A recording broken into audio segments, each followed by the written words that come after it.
And at 11 a.m., we resume our live coverage of the House of Representatives.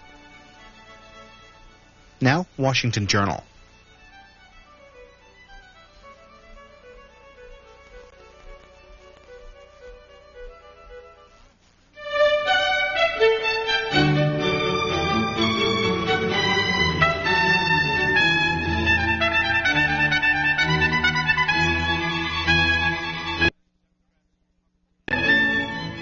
Good morning. You're looking at a live picture of some familiar scenes from Washington, D.C. on this. Thanks for joining us for the Washington Journal. Here's what's ahead. Back at our table this morning, Jim Tetman of Newsday will talk about some of the stories making news in our papers here in Washington and the papers you're reading around the country. Then we join in the discussion on Jackie Robinson by learning about the National Archives collection. We're joined by John Vernon of the National Archives and Leanne Potter. Our newspaper roundtable guests this morning, Congresswoman Nancy Johnson of Connecticut and Bernie Sanders of Vermont, here with the morning newspapers and your calls. And a feature today on juvenile crime. There are a number of about them and what their sponsors hope they will do for the problem of juvenile crime in the United States. Kent Marcus, who is with the Justice Department, and Representative Bill McCollum of Florida, who is authoring one of the proposals. Jim Tetman paper, I think, has as its lead story, or close to lead story, the FBI Inspector General's report. Here is Times. What is this report? How long has it been, and why so significant? Backwards. It's significant because virtually every prosecution, local and federal, winds its way crime lab run by the FBI. FBI crime lab, 60 years old. And it's developed a great reputation and a tradition of excellence, and in particular, prosecutors rely on it. Findings from the crime lab have generally not been challenged, and as science has improved, the use of science and technology in prosecution has increased dramatically. So that when you have first a chemist, scientist, raising questions about the veracity and the credibility of the evidence coming from the crime lab, specifically on the interpretation of the evidence that came from the crime lab, and then subsequently the Inspector General is in this case concluding that yes, indeed, we've got real problems here that were ignored for a long time. Okay, let me interrupt you then. This is the reason for this story on page 3 of USA Today. Stampede to reopen cases is expected. A lot of lawyers will see some. Virtually anybody who had evidence or tested in the crime lab will say, okay, here's an opportunity. Today, if they have managed to taint the biggest prosecution ever, which is the Oklahoma City bombing, what have they done with thousands, hundreds, thousands of small cases around the country? One that's going to be interesting for us is the Jeffrey McDonald case, which is featured in the Wall Street Journal today, which one of the investigators who was involved in the McDonald case also was censured on another case, independent, unrelated case, in the crime report, in the Inspector General's report yesterday. Get back to my first question about the process. Who requested this report? This was done after a fellow by the name of the scientist Frederick Whitehurst, isn't it? Yes, Frederick Whitehurst had begun testifying around the country that we have real problems with what's coming out of the crime lab. FBI, alarmed by this, assigned its Inspector General to go in and look at the veracity. Is there anything to what this man is saying? And he found indeed there was. Good morning, and thanks for being with us. We have lots more stories here to look at, but we'd like to hear what you're reading. For this first segment of our program only, you must have a newspaper article that you're reading from your hometown paper, or something you found in a magazine adds new perspective on stories we're talking about, or gives us a hometown view of some of the issues playing in the Capitol. Please do be prepared to talk about your article if you call in during this first section. The C-SPAN phone numbers are on the bottom of the screen. If you'd like to send in your article by fax, you are welcome to do that as well. We'll put the fax number up from time to time. Okay, let's talk about politics. What about FBI Director Louis Freeh in light of all these reports?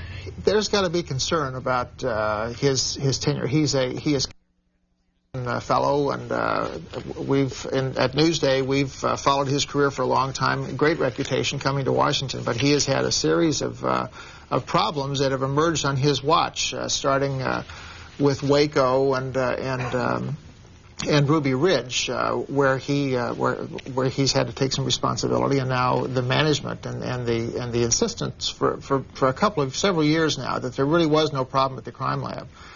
His agency's cooperation with the White House in providing the 700 FBI files sort of mysteriously, still not fully explained. There are just a whole litany of problems that are developing on his watch. He serves a 10-year term. There will be increasing calls for his resignation. There seem to be increasing calls for everyone's resignation these days. He's a smart man, a good politician. Who knows whether he'll be able to withstand this? Probably can if he's willing to take the heat. You made some allusions to the stories and the cases regarding the White House. The papers are full this morning in lots of venues of more commentary on Attorney General Janet Reno's decision not to seek a special counsel for the fundraising probe. Let's say, for instance, Mr. Gingrich out talking yesterday. The Washington Times gave it front page story this morning. Gingrich rips Reno for probe decision. Speaker draws Watergate parallel.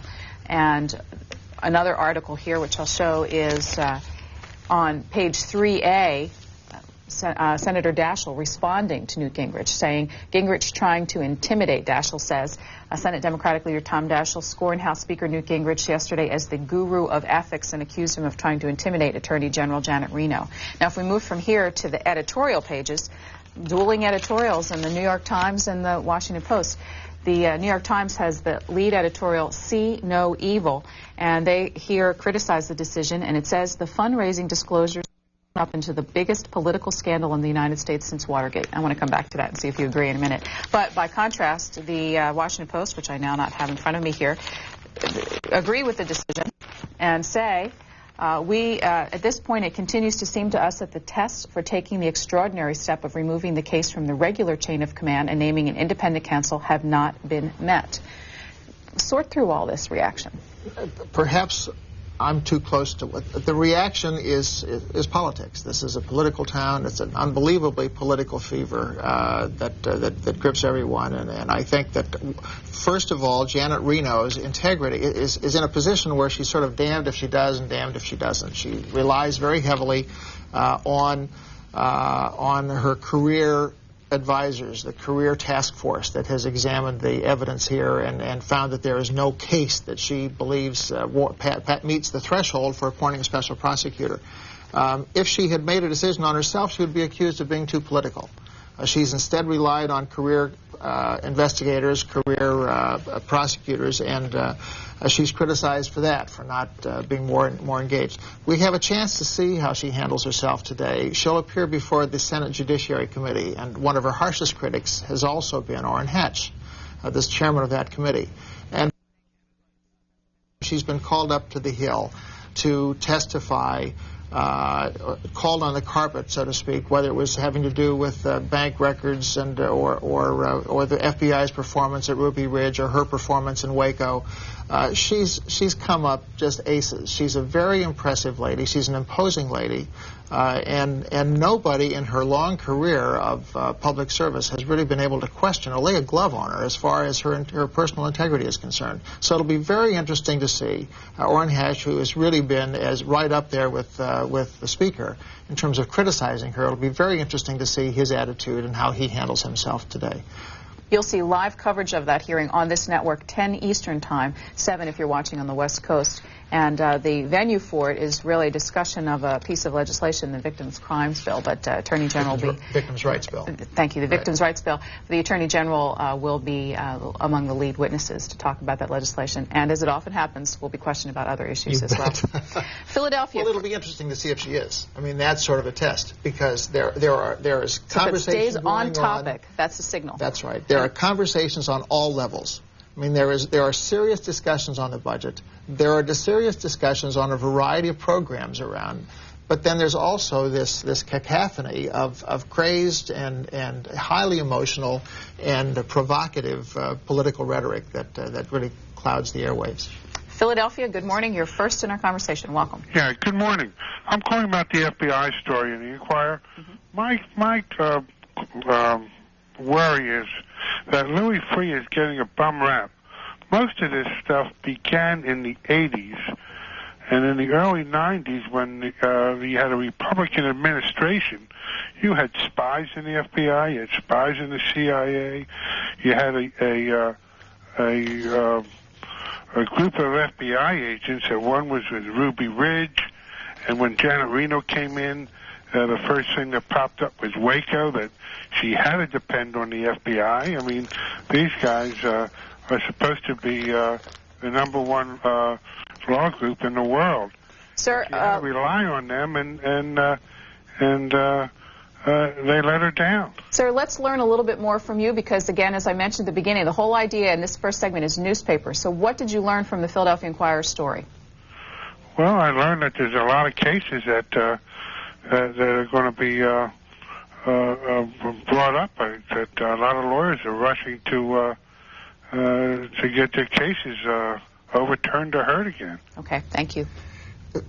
Louis Freeh has the misfortune of being the fellow in the hot seat at the time all of these things are sort of exploding around him. One of the questions that he's got to address is how quickly he has responded to them, and he has been let down in some cases by his closest advisors, who have been slow to respond, who have let things slide, and he has to take the responsibility for that, and that's where he's going to be criticized. Let me go back to the fundraising story because I mentioned I wanted to get your reaction to the New York Times editorial by calling the fundraising disclosures, which they say have blown up into the biggest political scandal in the United States since Watergate. It's the biggest potential scandal since Watergate, but it surely doesn't. It still doesn't come there. We still have to see criminal acts, which we haven't seen. We still haven't seen breaking and entering. We still haven't seen doctored documents and even third-rate burglaries, nor have we seen an orchestrated cover-up. Even the suggestion that came out of the recent Nixon tapes that, in fact, he had been frustrated that his operatives had not broken into the Brookings Institution as he had ordered them to do. I mean, this may be, there are a lot, scandals are a dime a dozen. I don't think that this is, I think that there are some HUD scandals that came up in the interim. Iran-Contra was a very contentious, and that was a real scandal. I don't think, this has loads of potential. What this really has, it's attractive because there's so much money involved. But you still have to recall that fewer than half the people voted. For all the money that was spent on the campaign in 1996, fewer than half the people went to the polls. Next is Newburgh, New York. What are you reading today? The Middletown Times-Herald Record. And what did you find? And, well, the headlines are naturally something really important. It's a tribute and honor to Jackie Robinson, naturally being from New York. One thing that... what else is in there that you're reading about Washington? Oh, about Washington, naturally the FBI lab, Roger Martz. It was kind of interesting because he testified in the O.J. case. But that and the campaign finance and the tax. I'm a Republican, but I'm getting a little tired of the Republicans with this phony vote that they want to have 2/3 to raise taxes when they constitutional amendment, when they know they're not going to get the 2/3 vote for the constitutional amendment. I mean, to me, it's just a ploy. But I'd like to know if anyone has any doubts that when Bill Clinton is out of office, regardless of how he leaves, when he's out of office, that there's any doubt that he'll hook up with somebody like the Riadis and have a multi-million-dollar contract, him and probably Hillary. Is there any question about that? There probably isn't a question about the magnitude of whatever agreement he signs. I would be astonished if he does anything that has to do with the Riadis or any of the Indonesian companies or Asian companies that he met in Arkansas. But who's to say? I mean, he's a very talented man. He's going to have a full life ahead of him. He clearly has very little concern about where he's going to be making his money. But I think the first thing you said was absolutely right. What was important last night? Jackie Robinson was important. it's important that we spend a little time on this, and it's important. I think the president, the one area where he really is showing some leadership or has the potential to really make a difference is in the nation's attitudes towards race and recognizing not only what's been accomplished with Jackie Robinson in sports, but also what a long, long road we have to walk. And if people will spend a little more time reading what was said last night and reading about the reactions and the experiences of Jackie Robinson and his wife, and maybe a little less time caught up in the rhetoric of Washington at the moment, why we might be a little better off. Let's see if we can find an interesting piece from the Nashville Tennessean. Good morning, caller.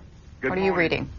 I read the op-ed in the Tennessean this morning that it wasn't an op-ed, it was the Tennessean's editorial castigating the Attorney General for not naming a special prosecutor.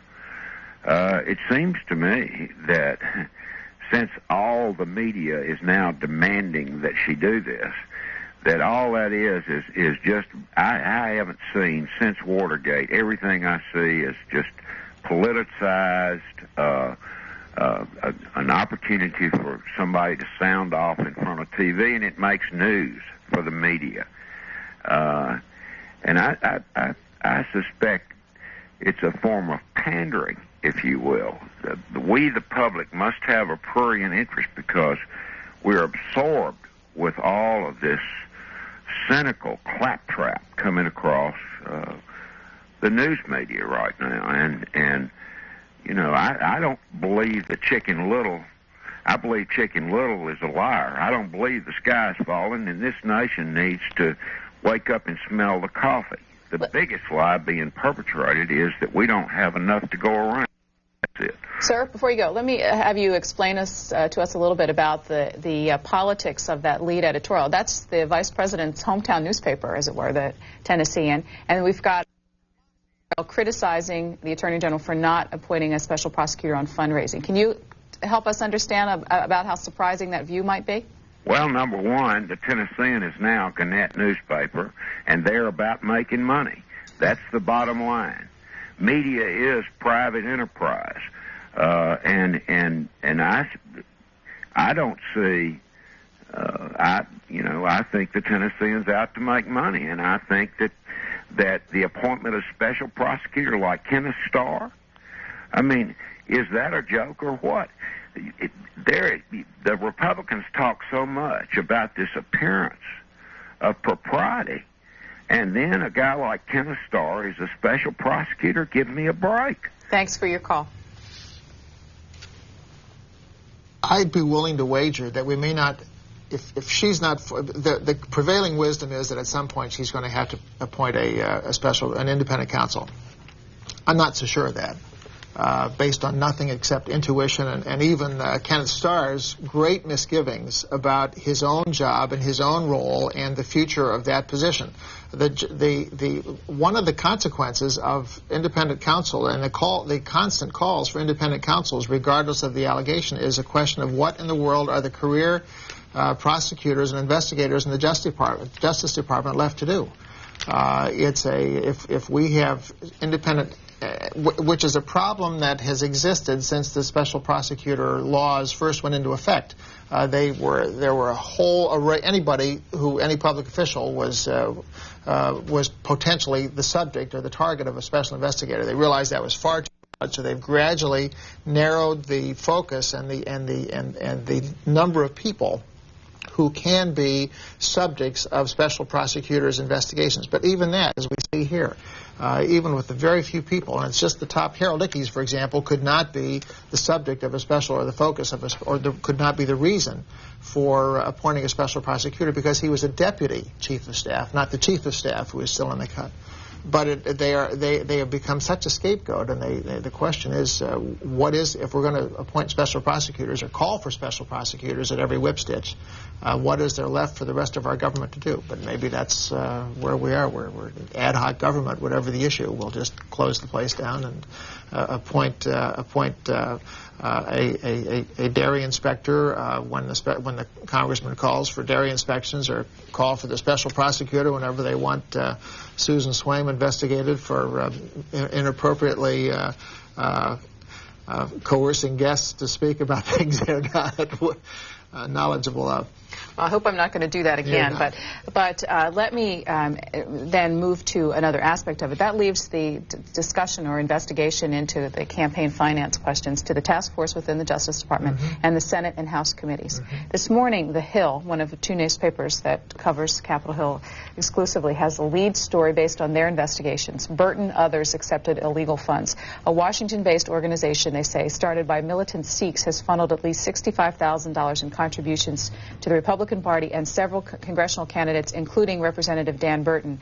The contributions are an apparent violation of federal tax laws because they were collected by a charitable nonprofit group.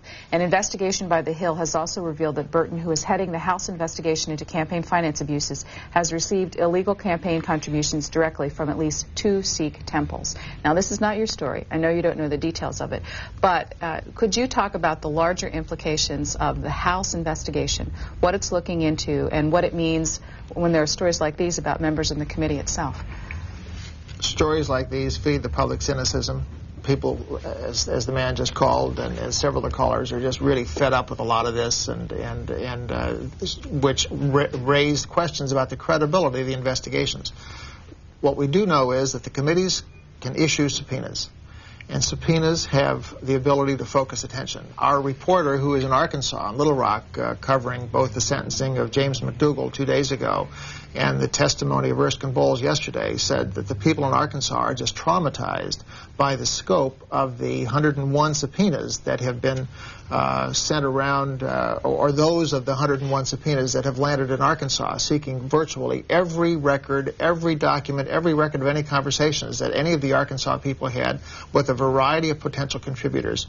What we were looking at specifically down there was the records that were subpoenaed in connection with the tribute, or the attempts to try to build some sort of a tribute, library, statue, commemoration in Hope, the president's birthplace.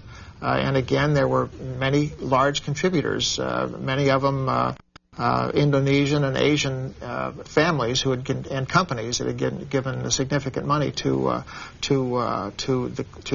this committee. But more interestingly is the trauma, the sense of absolute panic and paralysis, really, that has seized the people who have received these subpoenas. The House investigation and the Senate investigation are going to be two very different investigations. The House investigation, very politicized, despite any rhetoric that there may have been that this will be a broad, focused look at campaign finance. The very partisan chairman, Dan Burton of Indiana, focused very sharply on Clinton, looking strictly at Democratic fundraising, and by contrast, really, is the Senate investigation, which is chaired by Fred Thompson of Tennessee, which is making a point of looking at initially both Republicans and Democrats and their fundraising practices and excesses. Next call is from Jacksonville, Florida. Good morning. Good morning. My newspaper article is FBI lab raid, and what I am calling about. I read an article some time ago that the head of the Criminal Justice Department's son is representing John Huang. Now, doesn't that sound a little bit strange, or a conflict in the Janet Reno's department? Do you know anything about this, Jim Tevin? No. Our guest can't help you, doesn't know the specifics of the story. Do you have any more details about where you read it? I can't remember. It struck me at the time, and I wished I would have saved it. But if that is true, to me, would be a conflict. Why do you support the appointment of a special counsel? Why do I? Because I felt that when Janet Reno when she didn't follow through after that telephone call regarding, I think it was the security situation and questioning whether there was problems with a foreign government, China. I thought this was such an importance to the United States that I've been real concerned. Okay, thanks for your call this morning. Mr. Tevin? That's a problem for her. I mean, she made the call to Tony Lake. This is a situation where the FBI had reported to the Attorney General that there were questions about the attempt by the Chinese government to direct campaign funds into the and influence the presidential election last year. She called Tony Lake, who was then the chairman of the National Security Commission or Council, and when she didn't get an answer, she didn't pursue the call. Interestingly, and she should have. I mean, if this is a concern, if this is credible information, this is something that ought to be of concern and ought to be raised at the highest levels of the White House. Interestingly, the National Security Council had basically said, we're not going to get involved in politics in this election, and had really, and when asked, almost in every case counseled, whether it was Vice President Gore or people setting up the coffees and social events for the president, to stay clear of the people who were representing the various Asian interests that have now come to light. Next is Pittsfield, Massachusetts, the Berkshire Eagle. What'd you find in there today? Good morning. Good morning. An article on Newt Gingrich weighing in on the Janet Reno thing here. Yeah, we looked at a similar one. Who wrote yours? I don't have it right here in front of me, but I was incensed at the gall of this man. He's unbelievable. For him to even open his mouth. He has a lot of trouble keeping it closed. Yeah, well, excuse me, I'm a little nervous here.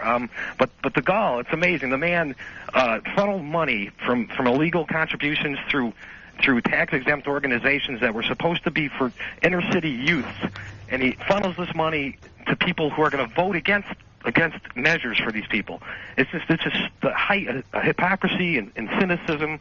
I mean, it just amazes me that our jails are full of people in jail for minor crimes, but we have people like this that are walking free. The man should be in jail. I'm sorry, I got to go. I'm freaking out here. See ya. Newt Gingrich is a very smart man. He's involved in a very serious effort to recast himself as a dominant player in Washington. He has been embarrassed. He's been humiliated, and he's admitted that he did things that were unethical and violated the laws of the House of Representatives. But he also is inclined to speak about just about anything that comes on the public, becomes of public attention. And the press also has an instinct of picking up every shred and every word that the man does say. Now, he did extend, he was fairly comments on Janet Reno, but there are other cases when he's not expansive, when he doesn't think things through, that he's also getting enormous coverage simply because of his position. Next call is from Jonesboro, Arkansas. Good morning. Good morning. Yeah, I'm in Arkansas, so you can pretty well guess what I'm reading in the editorial pages. They're very friendly to Janet Reno and President Clinton, and I guess for good reason. They know him very well down here. But in all the editorials, they're talking about no evidence. There's no evidence to call in a special prosecutor or a special counsel. But isn't it the seeming note of a conflict of interest that would lead askew? Isn't that conflict of interest the reason for the special counsel, not the investigation digging? No. The law is very precise, and that's been the reason for a lot of the confusion.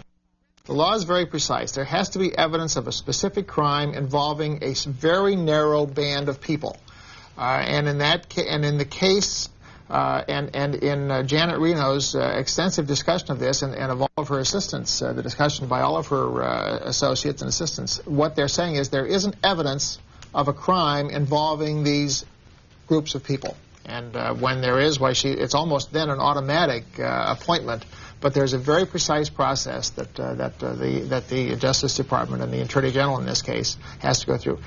Inherently, because she is, and the issue that Gingrich and so many of the Republicans are making is there is an inherent conflict. She was appointed by the president. How can she possibly render an honest and independent judgment of whether or not he ought to be investigated? That's what fills our newspapers and fills our TV airways. A little lighter topic for just a minute. Yeah. This dog is in most newspapers. In this case, this is the Washington Times. Put it on the front page. Many other papers have the story somewhere inside. This is a dog named Bo, a Labrador Retriever, who is a guide dog belonging to Moira Shea. Can you tell us a little bit more about this story? This is a story that if pendulums swing back and forth in this town, and they certainly do, well, maybe this is the week. Maybe that was the story and the incident that said, okay, enough is enough. Senator Robert Byrd of West Virginia, who is as faithful a senator as the Senate has ever had, and is the self-appointed guardian and custodian of all Senate myths, traditions, and honor, insisted that a woman who is blind, owner of the guide dog who is blind, an aide of Senator McConnell, had asked the senator, I believe it was Senator McConnell. It might be Ron Wyden. I'll look while you're talking. The senator, anyway, yes, had asked the senator asked if his aide could come on the Senate floor. And if you go in, when you come to Washington this summer and you look on the Senate, while you're a lot of aides sitting around either next to the senators or sitting around the backs of the Senate chamber who provide advice, who provide counsel, who provide facts for the senators when they're giving their speeches or when they're involved in debate. And the senator asked if it would be okay if this woman came onto the floor with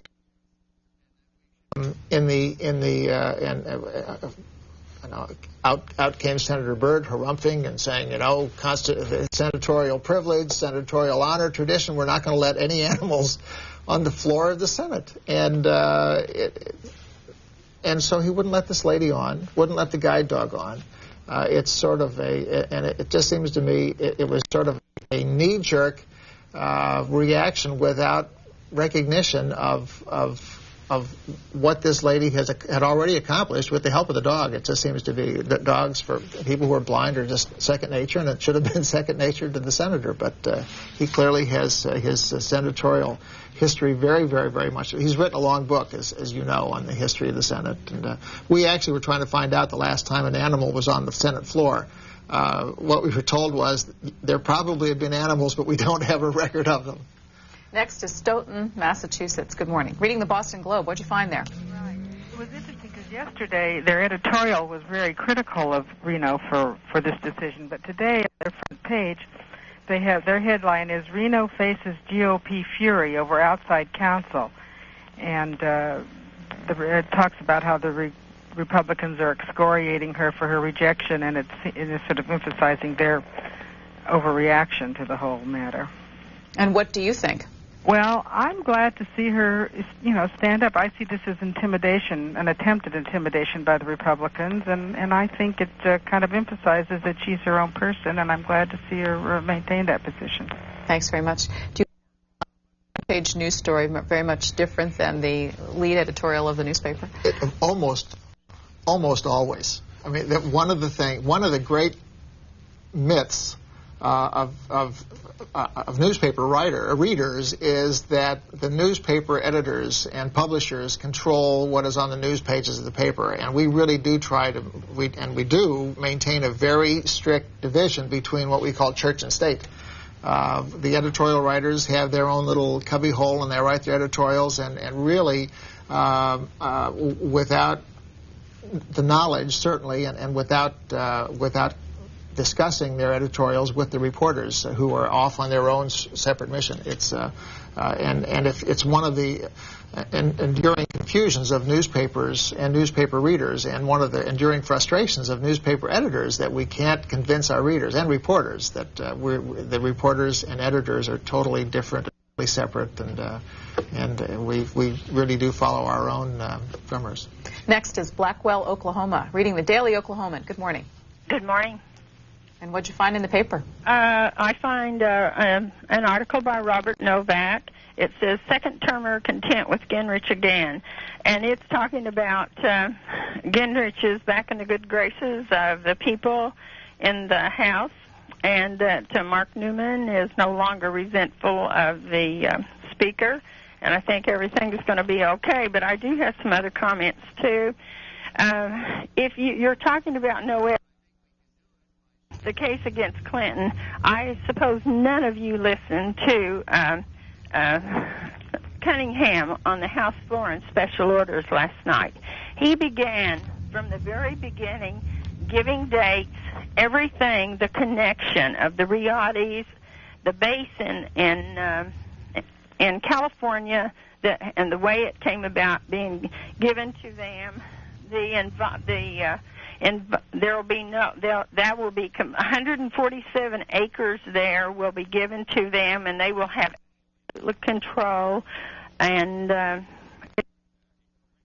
for smuggling and spying, and he has all kinds of reports, documentation. So if you want to get some information, you should talk with him, because it was an entire hour, and I follow this very, very closely. Why do you follow it so closely? What? Why do you follow it so closely? Because it frightens me to think that a foreign country can control this country to that point. And he also said they have control of, they own both ends of the Panama Canal now.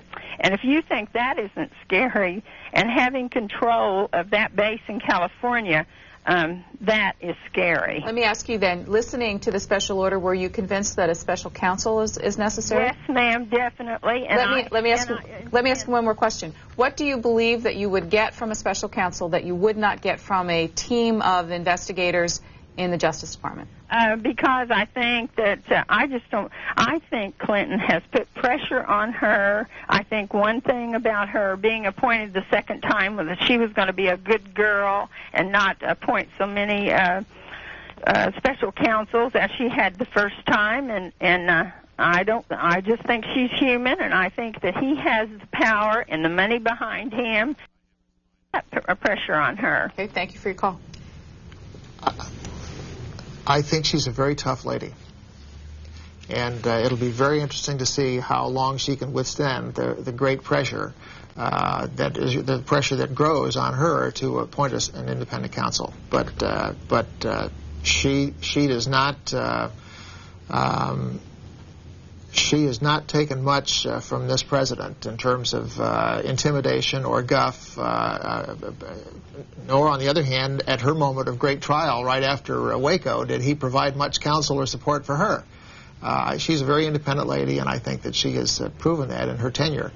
But the pressure does indeed mount. And we'll look at the congressional record. That one of the great things about communications these days and technology is that I can go home now, I can go back to the office now and look at that special order and see and look at the chronology that the congressman has put together for us. Our calls today sounding a lot like the press conferences and editorial pages. A lot of people wanted to talk about the special counsel non-appointment, and the opinions were all over the lot. Right. So what do you conclude from that? Today is the 25th anniversary of the arrival of Sing Sing, the panda at the National Zoo. It's a wonderful day to be alive, and we're getting ready. We've got an open paper, 105 blank pages. We're going to fill it with more stuff exactly like you heard. There's more conflict over special prosecutors. There's more conflict over campaign funding. We have a full agenda. Here in Washington. Jim Tetman has been with the Newsday Group since 1986. He's an Ohio native and has been at our table several times. Glad to have him back this morning. Thanks for being here. Thank you very much, Susan. We'll be back in a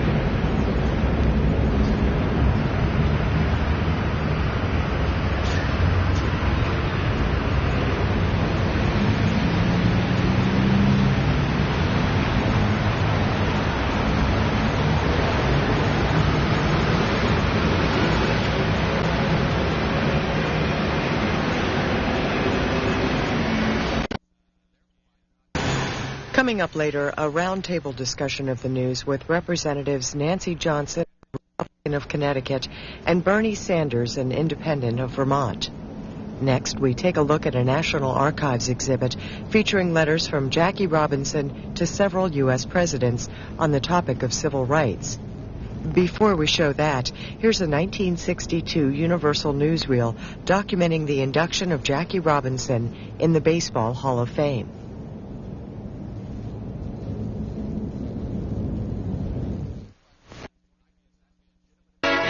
The doors of baseball's Hall of Fame have swung open to admit two more baseball immortals, Bob Feller and Jackie Robinson. Pitcher Feller is a one-time Iowa farm boy who became the greatest pitcher of his day. He piled up 266 victories against 162 defeats in 18 seasons.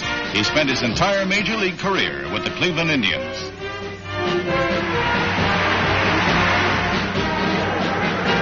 Robinson is the first of his race to be honored with admission to the shrine of the national game. His sure fielding helped carry Brooklyn to 6 World Series with the Yankees. A murderous hitter, Jackie won the National League batting crown in 1949. In his prime, he was the game's most feared base runner. In the World Series opener of 1955, he stole home against Yogi Berra and Whitey Ford.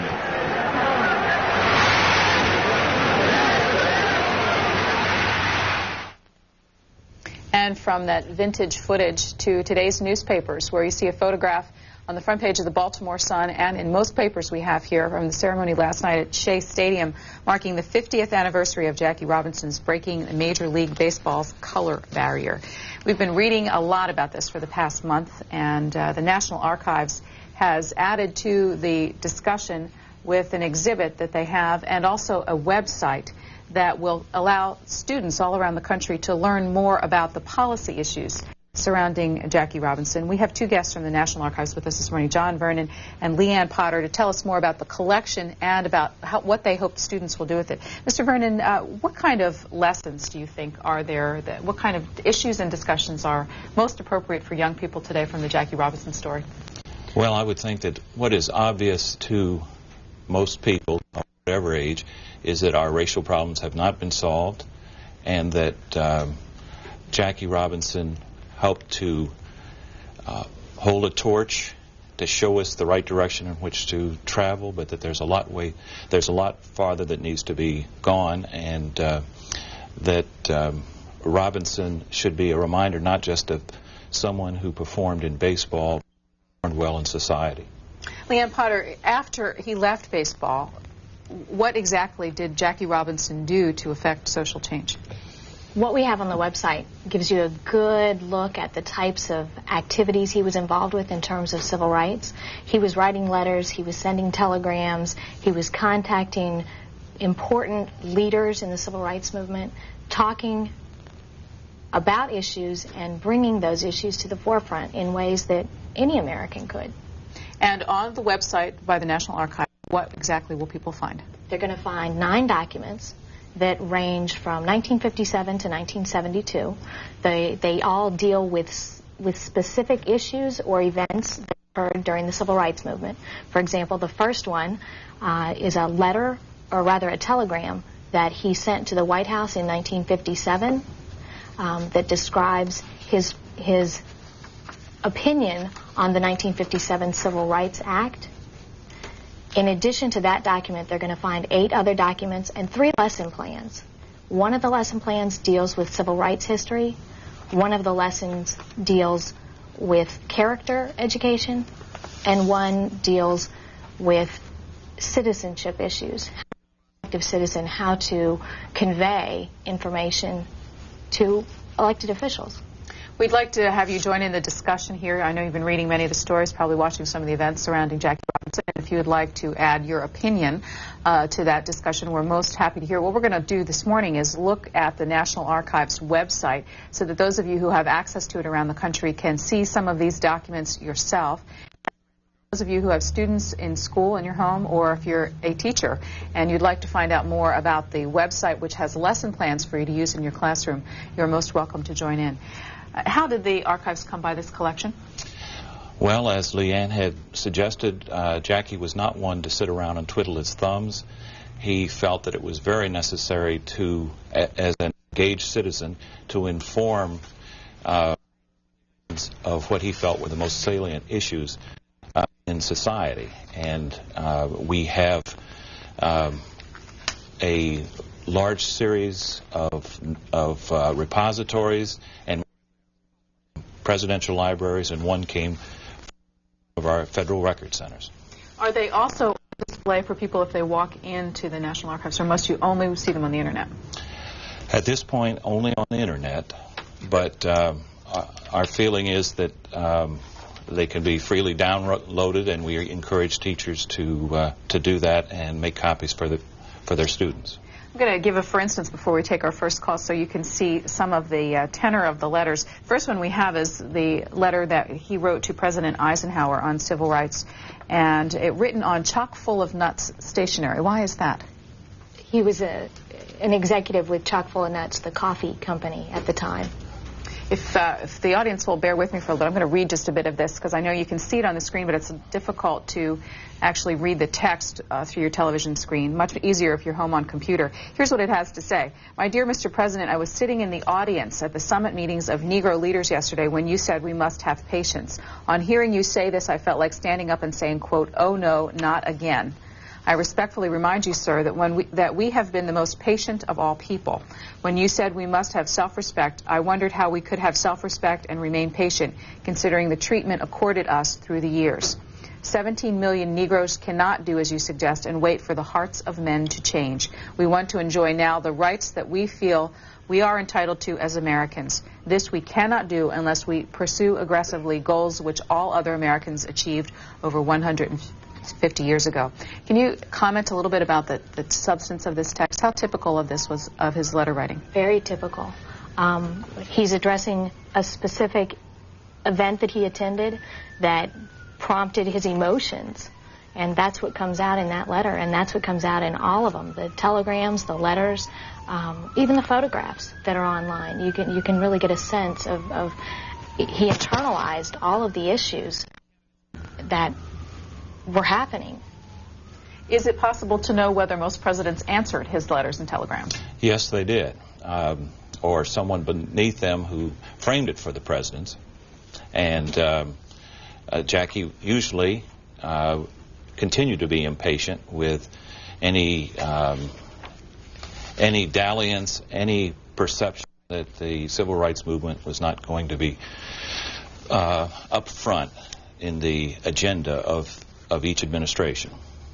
First call is from Port St. Lucie, Long Branch, New Jersey. You're on the air. Good morning. Yes, good morning. My name is Craig, and I'm calling from Long Branch. And, I think it's great, that, they're honoring Jackie Robinson, but my whole thing is this, and I'm an African-American, and, although it's important for, that blacks have made a lead way in sports, but I think that it's important to be recognized for blacks, to be recognized in other things, other areas of society. And the most important thing, I have a question for the gentleman, and I read a paper, about a month ago, and it was telling us that blacks in the United States are the only race of people that Congress in the year, I think, 2025 will have to vote again whether to reestablish their voting rights, that they don't have their, that they're not, citizens as far as, that Congress, grants them the permission to vote, and they can, just, retract that at any time. Is that true? Well, that's outside the area of Jackie Robinson, but I have not heard that, and I don't think that that's really the case. That must have been misrepresented. You want to comment for the caller? I think that if he has access to the Internet, he would be very excited about what we have online. His interest in African Americans being recognized beyond sports is so obvious in the materials that we have. In fact, the only thing that we have online that even indicates that Jackie Robinson was involved in baseball is that first picture, and that's really intended to draw people into the site because it's a recognizable figure. But once they get into the site, I think they really get a look at Jackie Robinson that we might not be really familiar with. So I encourage them to look at it. This is a photograph from his baseball career, and it seems to me that I've seen this photograph lots of places over the past month. Does the National Archives make its photographs available to newspapers for use? Yes, although there are copyright issues if a commercial organization holds copyright. But in actuality, we did not know that this was copyrighted, or we did not see copyright. And what we're trying to do is to make these things available for educational purposes. If I can, I might just make one more comment to the previous caller. Robinson was so much aware that there were more important issues than baseball that he said that the most pressing issue in the United States is first-class citizenship. So he was very much in line with what you're concerned about. Port St. Lucie, Florida is next. Good morning. Good morning. How you doing this morning? Fine, sir. Good. I'm calling about, everybody's been talking that he's basically a Democratic sympathizer, he's more liberal, but from my understanding, he's actually worked for President Nixon or under President Nixon and has like a Republican background, and I was wondering if you could comment more on that, please. All right, thanks. We'll look at a letter that President Nixon wrote to him next, but do you know whether or not he actually worked for President Nixon?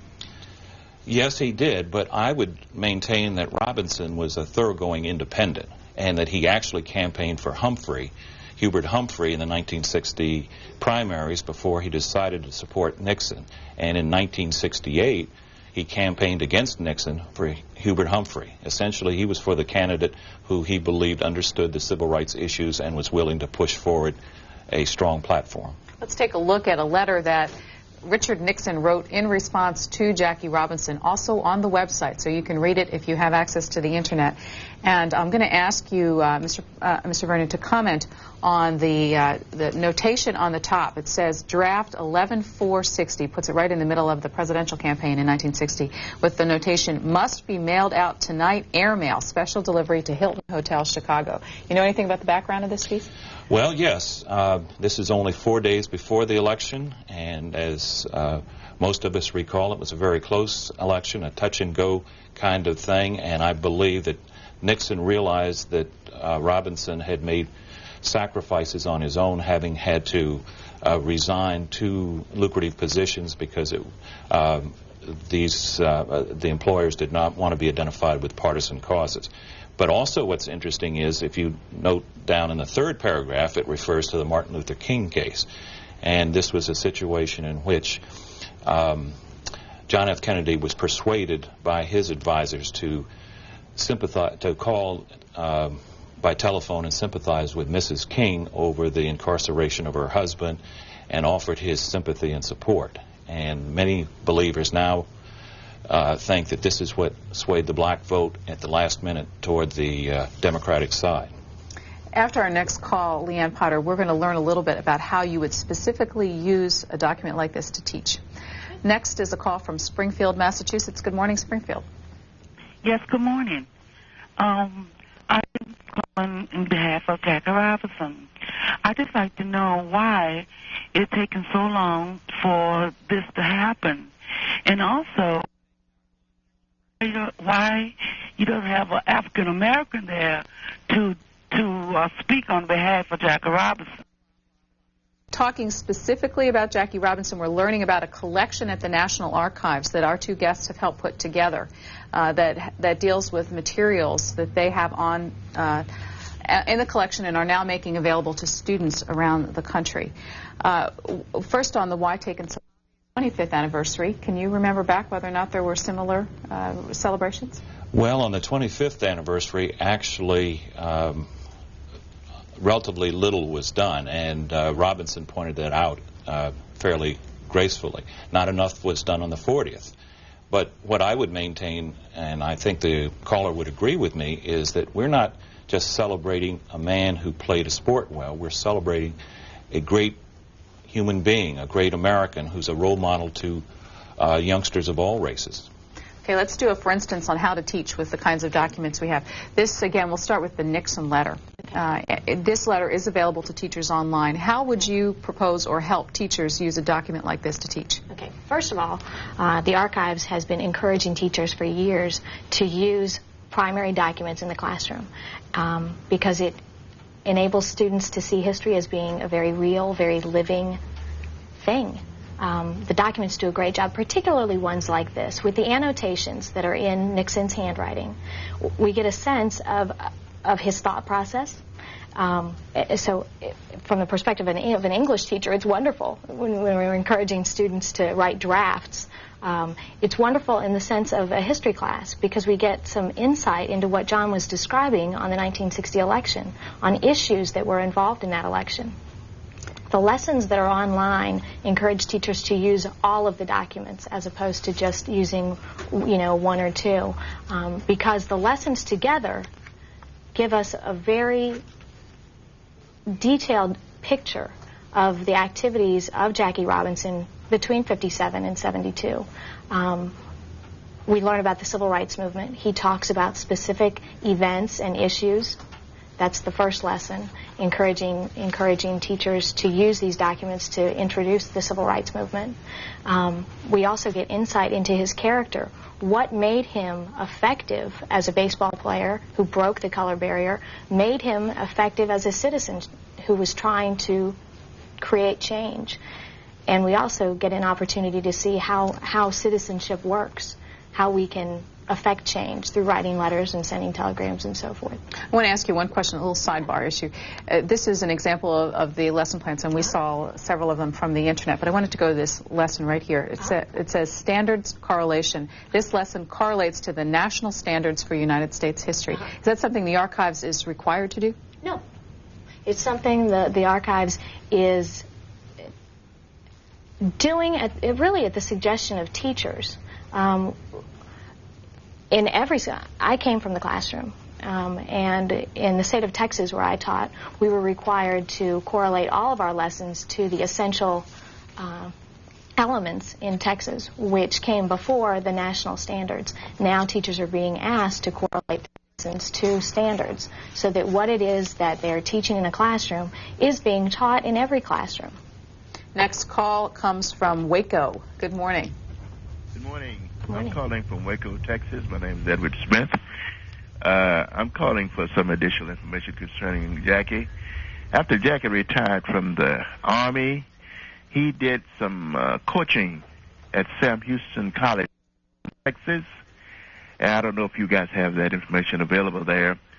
And it was just a tidbit that I wanted to add to the information you have there. We have quite a few guys here in Waco that played for Jackie. And, well, it's a few left. Of course, that was a long time ago because, age 11. We got about 4 or 5 guys here that live in Waco that really actually Jackie coached. Is these documents you have available, will they be displayed in the archive rather than just online? Thanks very much. A question we asked earlier about whether or not there are any plans to display them in the actual archives itself. Well, at this time, I don't believe that, because there's already been an ongoing exhibit program, and this was an attempt to reach out beyond just Washington, but to make these available to people through the internet wherever they were located. I might also mention that, yes, I know that Jackie did coach it at Sam Houston, and my understanding is that the Austin newspaper is going to, or has, printed an article which discusses this phase of his sports career. Another photograph from the collection. What do we have here? This is my favorite document. This is Jackie Robinson with his son David at the March on Washington. This was taken on August 28th, 1963, and the viewers can see that that Jackie is being interviewed, and I thought, well, what a wonderful thing for a father to do, to bring his son to realize how important these kinds of issues were for him. And Jackie, to a certain extent, represents the existing generation, and his son, the the new generation. Our next call is from Houston. Before we take it, I might tell you that Leanne Potter, who says she was a teacher, taught in Houston, Texas. Go ahead, please. Good morning. Good morning. I want to ask the young lady there a question. Who was it that brought Jackie Robinson into the major leagues? Branch Rickey did. I've been coached well. And, sir, what's your point? Jackie was a great athlete, and he was a good one. But no one gives any credit, and without Branch Rickey, there would never have even been a Jackie Robinson. And I'm quite sure that knowing people as they are, he would have taken a great deal of chaff and verbal abuse for bringing Jackie into the major leagues. Thanks for your call. That's certainly true, and from looking at the Branch Rickey papers at the Library of Congress, one gets a feeling of just what a formidable array of obstacles that Branch Rickey faced. Most of the other owners, as you know, were staunchly against integration of baseball, of organized baseball, and I think that both Rickey and Robinson were transformed by this experience and became lifelong devotees of the need to accelerate the conferring of civil rights for all Americans. Let's look at document number 9, which is you have 9 documents altogether in the collection, is that right? This one here is a letter from Jackie Robinson to Roland Elliott. Now, let me show the audience that before each of these documents, you also have a little commentary. And in this case, you write, time had taken its toll upon Jackie Robinson. Failing health contributed to the pessimistic tone of his letter to Presidential Assistant Roland Elliott. Who served which president? This was President Nixon. And tell us a little bit more about this letter and why it's significant.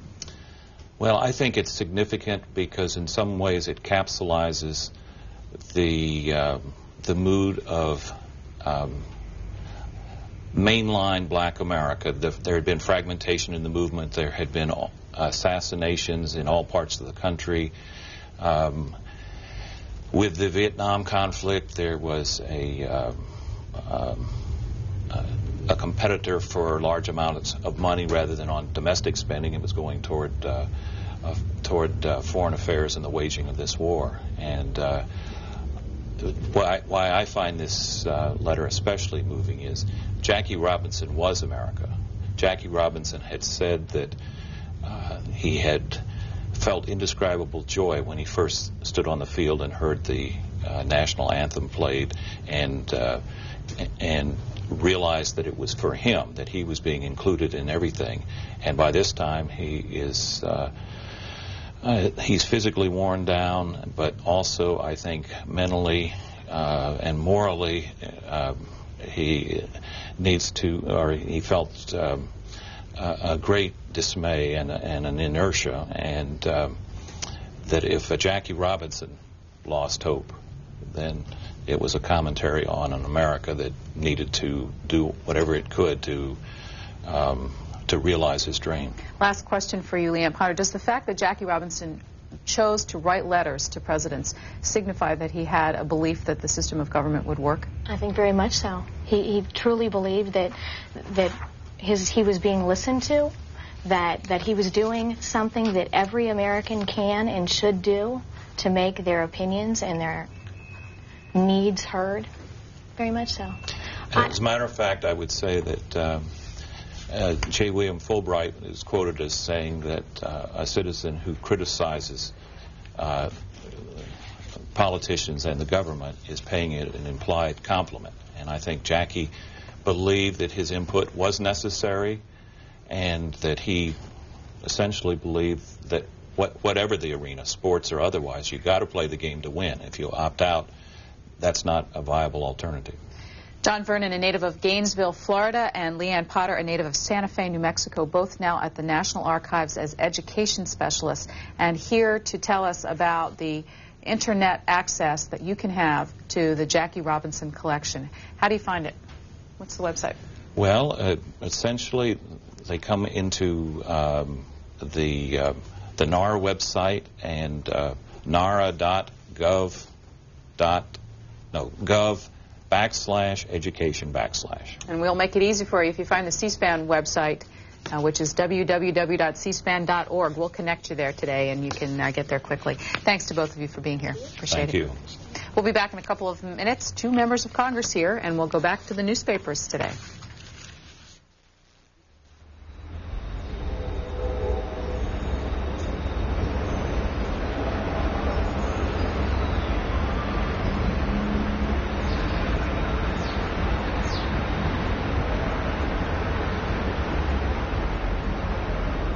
Later, we'll take a look at different legislative proposals to fight juvenile crime, which, according to FBI figures, is on the rise.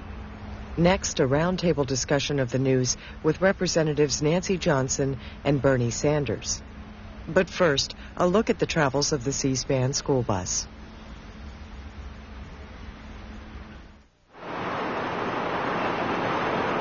Well, the Chronicle was first started in 1901, and it came to be a paper of some prominence in the 20s, first under Jesse Jones, and has historically been an afternoon paper, and that began to change gradually in the 70s when we started a morning edition on Saturdays, and then a morning edition during the week. And then finally, in the late 80s, we became entirely a morning paper. And in 1995, we became the only newspaper, the only daily newspaper in Houston when the Houston Post closed and we bought the assets of the paper. We're owned by the Hearst Corporation in New York City. Hearst is a very large and diversified media company with magazines, television, book publishing, and cable. And since 87, there have been a number of changes here, and I think very positive changes. We're a newspaper that circulates in southeast Texas, into Louisiana, and into deep south Texas. And circulation of the paper is 545,000 daily. Something that I'm always asked about is, and it's a very interesting issue to me personally, is that what happened when the Houston Post closed and what the reaction was from readers. And in the 10 days or so after the Houston Post closed, we had about 7,000 pieces of communication, letters, faxes, phone calls, emails, and there were people telling us what they wanted us to add and what they wanted us to do now that we were the only newspaper.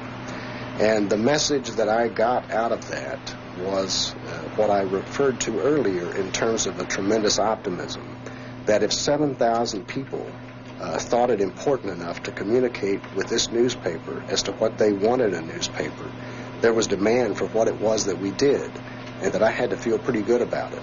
And if we looked at what it takes to make connections with readers and what it takes to sustain an advertising and readership base on an ongoing basis, I thought we had a pretty good start, and I think we do. I think newspapers will continue to have a major role in what by newspapers I mean a package of paper that we deliver on people's doorsteps every morning that's newsprint. But I think increasingly newspapers will be that package of newsprint as well as an electronic product that will be an online service.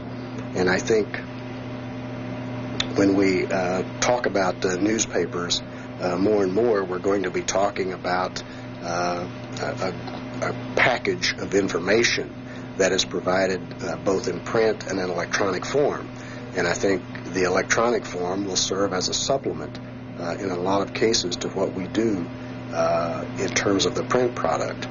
And I think newspapers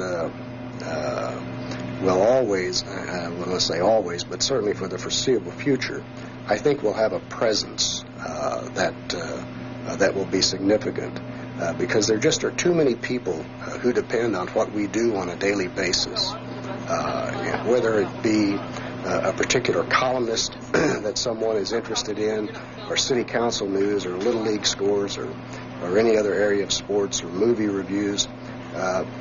What we do really provides an incredible spectrum of news and information for people that really is available right now in no other source. And while a lot of people, I guess, tending to be a little bit pessimistic about the newspaper business. I've really never been more optimistic, and I continue to be optimistic. Today, the C-SPAN school bus tour continues. One bus visits Albany, New York. The other bus stops at Fox Tech High School in San Antonio, Texas. Washington Journal continues.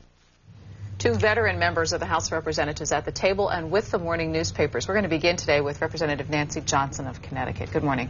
Good morning. Nice to be with you. What are you reading today that first caught your attention you want to talk about? Well, what first caught my attention was a small article about a hearing that I'm going to chair this morning on the IRS's responsibility to implement electronic filing for all small businesses. Actually, a lot of people are already filing electronically, and the IRS has smoothly implemented the first parts of the program, so hundreds of thousands of taxpayers are already filing electronically successfully. But the way they have managed this final part of the program to get small businesses to file electronically has really been absolutely a disaster. Their letter to the small businesses was not clear. They didn't make the choices clear. They blamed NAFTA. I mean, it's just been a disaster, and it's unfortunately another example of the IRS's failure to really be customer sensitive. You know, the taxpayer is the one that really needs to understand what their obligation is and how to go about fulfilling it.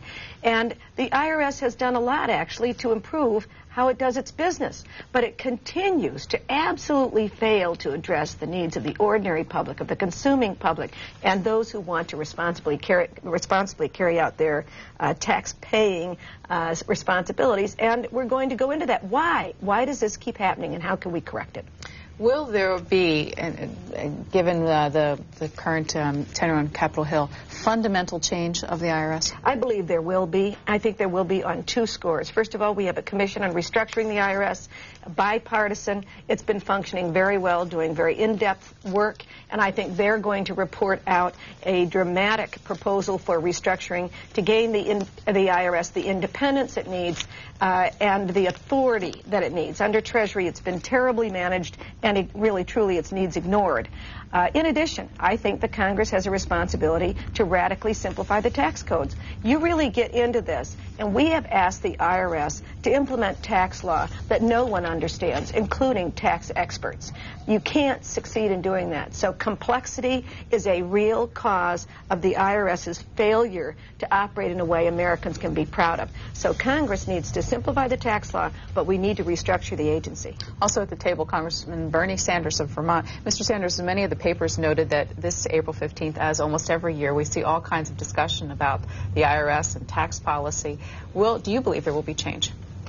Well, I believe there should be change, and I agree with a lot of Nancy's concerns about the complexity of the tax code and also about the inefficiencies of the IRS. One of the concerns that we have in New England, Nancy, by the way, is that Vermont, Maine, and New Hampshire have been merged with Massachusetts, doing away with our central offices. And what we're finding in Vermont is a lot of people are finding it more difficult to get the information that they need. They're calling up a 1-800 number in Boston, and then the phone keeps ringing and they're put on hold. So we're not very impressed by that reorganization. It seems to simply make the IRS a little bit consumer less friendly, and that's causing a lot of concern in Vermont and throughout New England. Nancy also raises another concern, and we all know that sometimes the IRS is blamed unfairly. They do not make the tax law. They have to implement it. The Congress makes the law. And I agree with Nancy about the need for simplification, but on the other hand, we should not kid ourselves. The concern that I have about tax law is that from 1977 to 1990, Congress passed 7 major pieces of tax law. The result of that is that taxes went down for the very wealthiest people in America and the largest corporations. It went up for 90% of the people, the working people and the middle class. So while we want to move toward tax simplicity, we also, in my view, want to move toward a progressive tax system which asks the wealthiest people and the largest corporations to start paying their fair share of taxes rather than the middle class. Well, I certainly don't disagree with the fact that the wealthier people ought to pay more. And the fact is that when we reduce the rates, they are now paying more.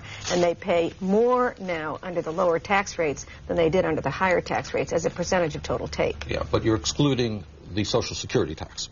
What has happened is... Oh, certainly. Yeah, and what has happened about the income tax. Well, I know, but what happened during the 1980s under both Republicans and Democrats is there was a massive shift of the tax burden from upper-income people to the middle class primarily through the payroll tax, which went way up. So right now, as you know, everybody pays 7.5%. Your employer pays 7.5%, unless, as many people in Vermont are, you're self-employed, you pay 15% of payroll tax before you pay your first nickel in income tax, and more people pay more in payroll tax than they pay in income tax. So I think there was a massive shift from upper-income people and from large corporations. Corporations saw their taxes go down.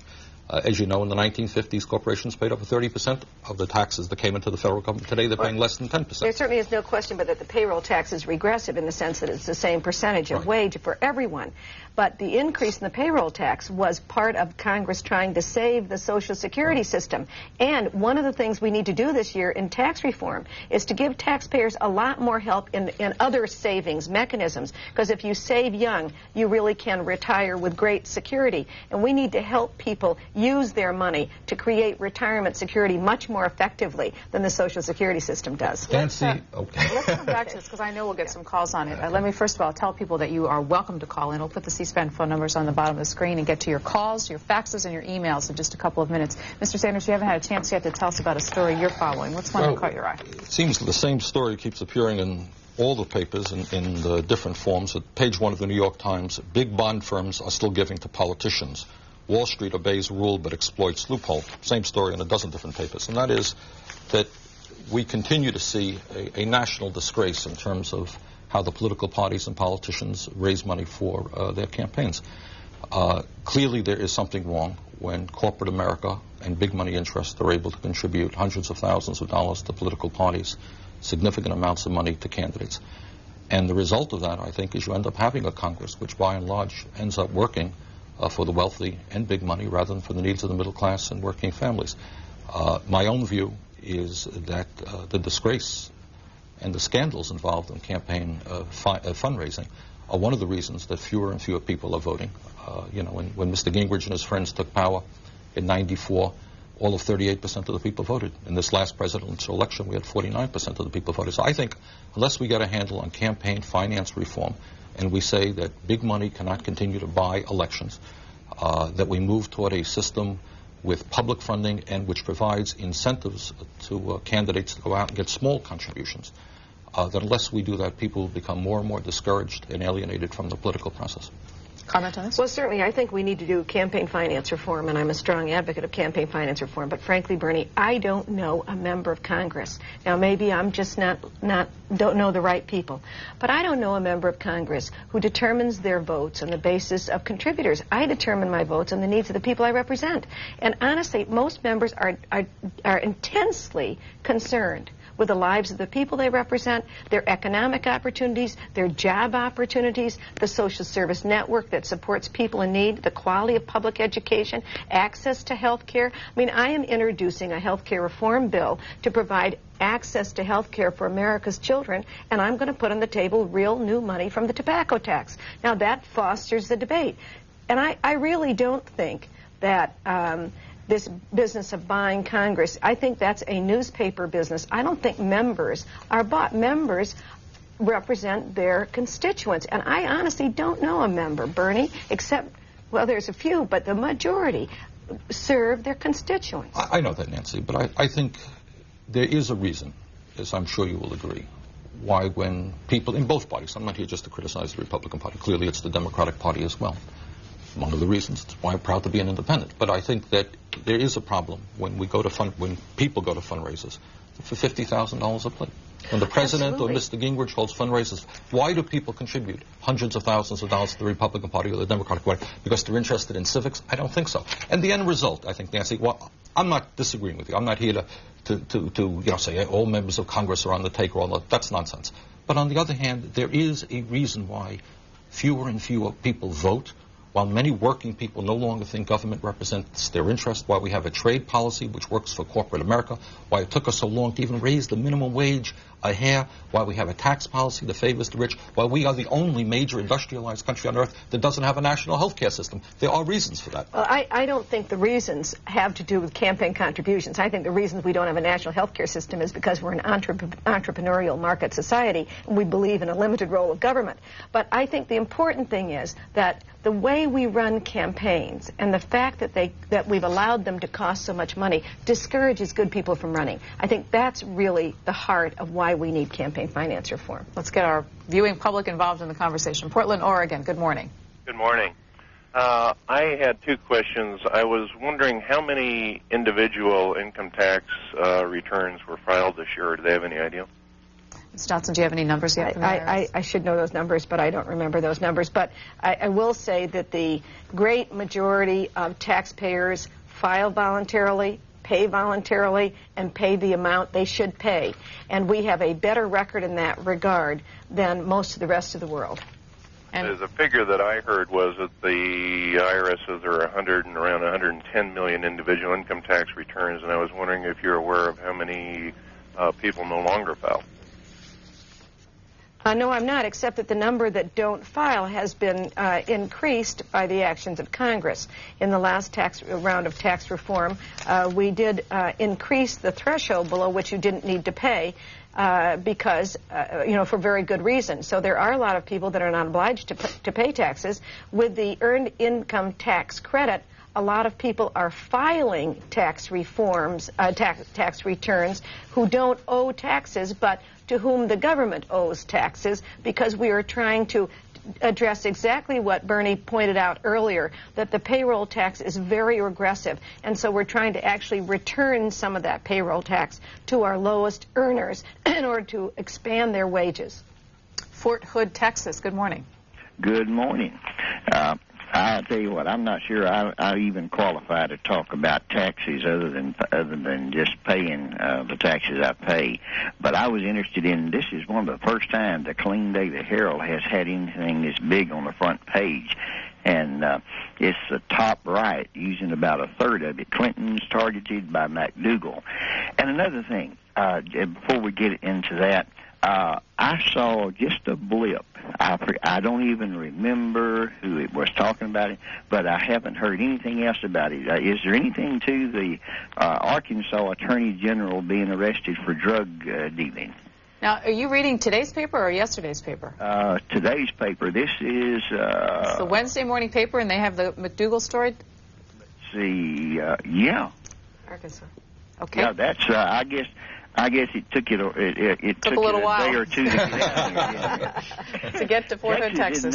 With our new communications, I'm looking here. Yeah, this is the one I picked up in the yard this morning. Let me see. Yeah, Clean Daily Herald, Wednesday, April 16th. All right, sir. Thanks for your questions. Can you add any more to that gentleman's knowledge? Not a word. We did get a question about fundraising, and I'm going to ask if you might comment on this from Miami Lakes, Florida. This viewer writes, why are we so exercised about possible Chinese government money in our campaign for president? Have we not, through clandestine channels, funneled money to help elect individuals or to assist political parties in other nations and have done this for years? Maybe we should clean up our own act first. Comment? Well, I think we should clean up our own act first, and I think we should also make sure that people in other countries are not influencing elections in this country. The caller is right. Obviously, for many years, it is no great secret that the CIA and other government agencies have used money both in terms of distorting elections in foreign countries as well as the political process in foreign countries, and that's wrong. We have interfered time and time again when we did not like movements or political parties that stood up for poor people or working people. That's no secret. But just because we did it, and I hope we put an end to it, we shouldn't be doing that. On the other hand, it is a scary situation and not a good situation to believe, if it is true, that the foreign governments are influencing our own elections.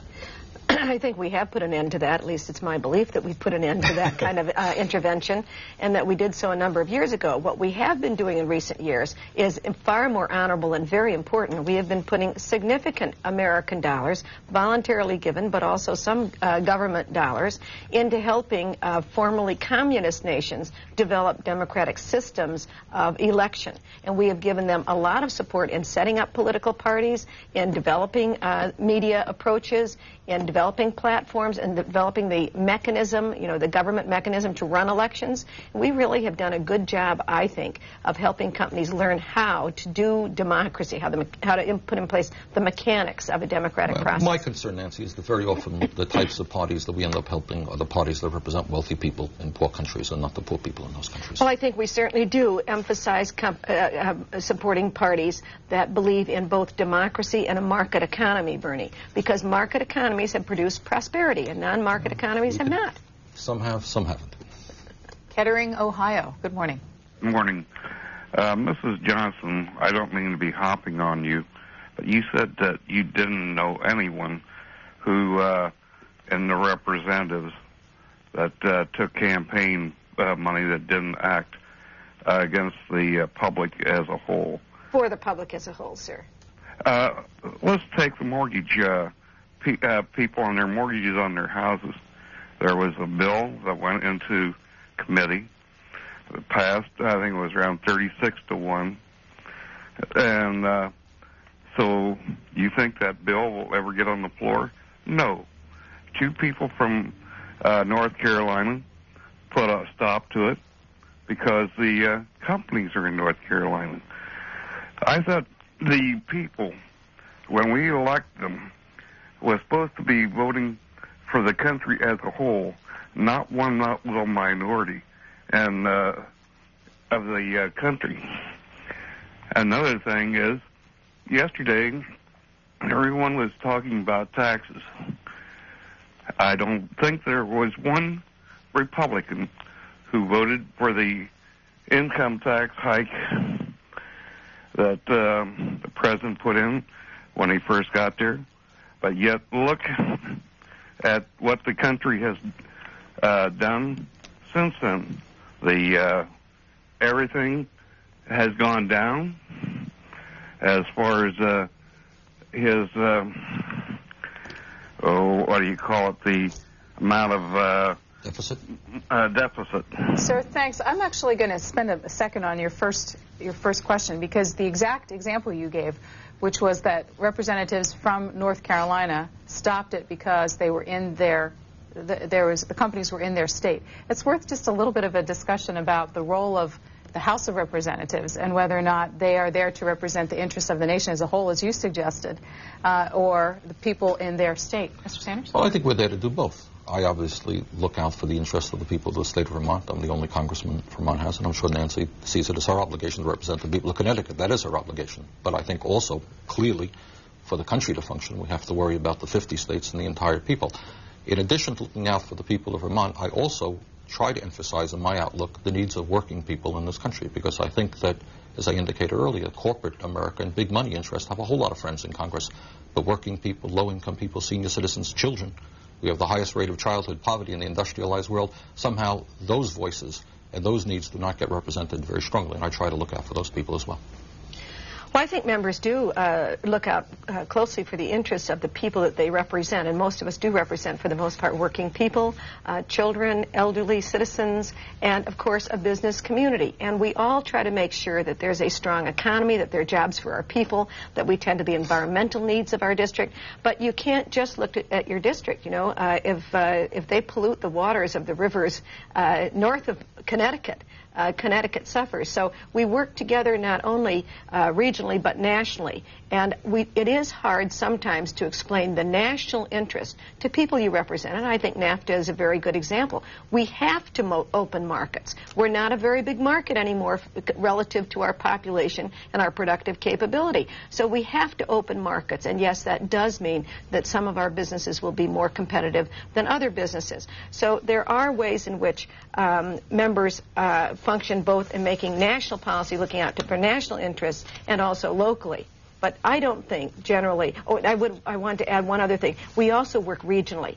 And often the regional issues are as important as any single issue. They are totally bipartisan. The New England region right now is working very hard to prevent an initiative that would take a lot of road repair money away from New England. We have an enormously difficult road maintenance task. Our roads are older. We have very severe weather. We support a lot of interstate transportation because we're small states, and it's not us who use our roads as much as interstate users. And so we have traditionally gotten more road money than the west part of the country, and now they want to change the formula to our disadvantage. And we work on those issues in a bipartisan regional fashion, and that reflects the national dialogue that goes on in Washington. If you'll both get another story ready. Next, Waterbury, Connecticut. Good morning. Good morning. I have a question for Mr. Sanders. Okay. My first question is Ben & Jerry's a corporation? Yeah. It is. So therefore, maybe we should raise our corporate tax on Ben & Jerry's to ungodly heights, maybe 75%. And that way, when they raise the prices of their ice cream, people won't buy it. They won't employ all those Vermonters, and, they'll cease to exist. See, your argument of taxing corporations, I mean, the tax is passed on to the middle class, no matter how you look at it. So, you think people out here are stupid. I mean, if you raise the corporate tax, that tax is passed on to the people who work at corporations, who are the middle class people. So therefore, I mean, let's tax Ben & Jerry's into oblivion. Thank you. Okay. Well, the gentleman obviously raises a good question. A lot of ramifications to it. No, I did not say that we should raise corporate taxes to 75%. What I did say is that in 1953, corporations contributed about 35% of the tax dollars that came into the federal government. Today, they are contributing less than 10%. And what has happened since that period is there has been a massive shift from corporate America, and by and large, corporate America is owned by the wealthiest people in this country. They are the people who own most, not all, but most of the stocks and most of the bonds in this country. And what has happened, especially over the last 20 years, is the shift in the tax burden has gone from the wealthy people. Their tax rates have gone down, and it has increased on the middle class and working people through an significant increase in the payroll taxes. Also, as the federal government has cut back on federal aid to cities and towns and education, local taxes, such as the property tax in the state of Vermont, many other states in this country have gone up, and they are also very regressive taxes. So essentially, over the last 20 years, the tax system in this country has become more and more regressive. Meanwhile, in terms of the economy, what has happened is the wealthiest people have become much richer. We now have the dubious distinction of having the most unfair distribution of income and wealth in the industrialized world. The richest 1% of the population now owns over 40% of the wealth in America, more than the bottom 90%. The middle class is declining. People are working for longer hours for lower wages, and 22% of our kids live in poverty. So I would argue that policies which cut taxes for the rich and large corporations, pass them on to the middle class, and result in significant cutbacks in revenue coming into the federal coffers, meaning less money for education, less money for our cities and towns, is bad public policy. Well, I would certainly say that the tax structure, the tax burden on middle-class families is heavier now than it has ever been. We had testimony before the Ways and Means Committee just yesterday that if the child exemption that people got in 1942 had kept pace with inflation, families would get a $10,000 exemption per child now, and they get $2,500 per child. So we have not kept in mind, as we've moved forward, the burdens of young families, and we need to reform that, and that's one of the reasons, frankly, why the Republicans have driven so hard on this issue of family tax relief. The president also ran on it. We need to do something about middle-class tax relief this session. But I think the caller's point is a very important one, and I think in Bernie's answer, he missed a very important point, and that is that as a result of government policy, making it easier to have an IRA, encouraging pension plans that were IRA-type vehicles, 401k-type vehicles, we have seen an explosion in America of middle-class investment in stocks, in the economy, and corporations. And so if you look at the mutual fund role in our economy, those are all ordinary people owning a piece of the action. And I think that's healthy. I've been a big advocate of ESOPs, which is employer stock ownership structures to companies. And I think what's happening in America in terms of stock ownership and investment is really a good thing. But I would just say, Nancy, there's truth to what you're saying, but let's not kid ourselves. The richest 1% of the population owns 40% of the wealth of America. They also pay most of the taxes. Well, again, you're excluding the payroll tax, and I think that's unfair. You can't exclude the corporate and income taxes. They pay by far the majority of it. But they earn significantly more than the middle class. Yeah, but if you add the federal taxes and the payroll taxes and state taxes and local taxes, by and large, the tax system today is significantly more regressive than it was 20 years ago. And the burden, and I don't disagree with you, is falling very heavily on the middle class.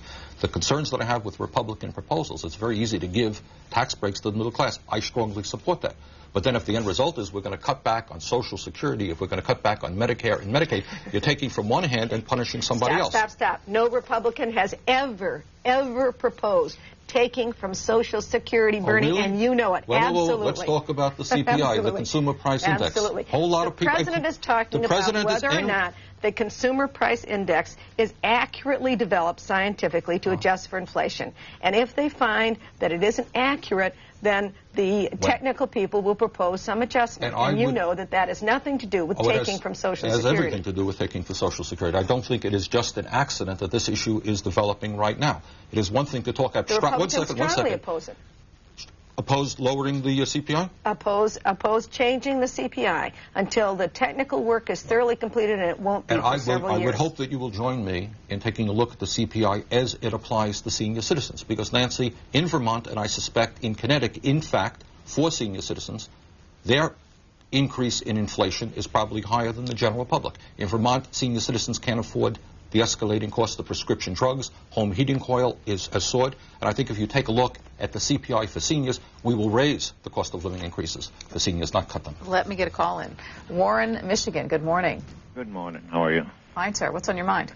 A couple of quick points, and I'll get out of the way.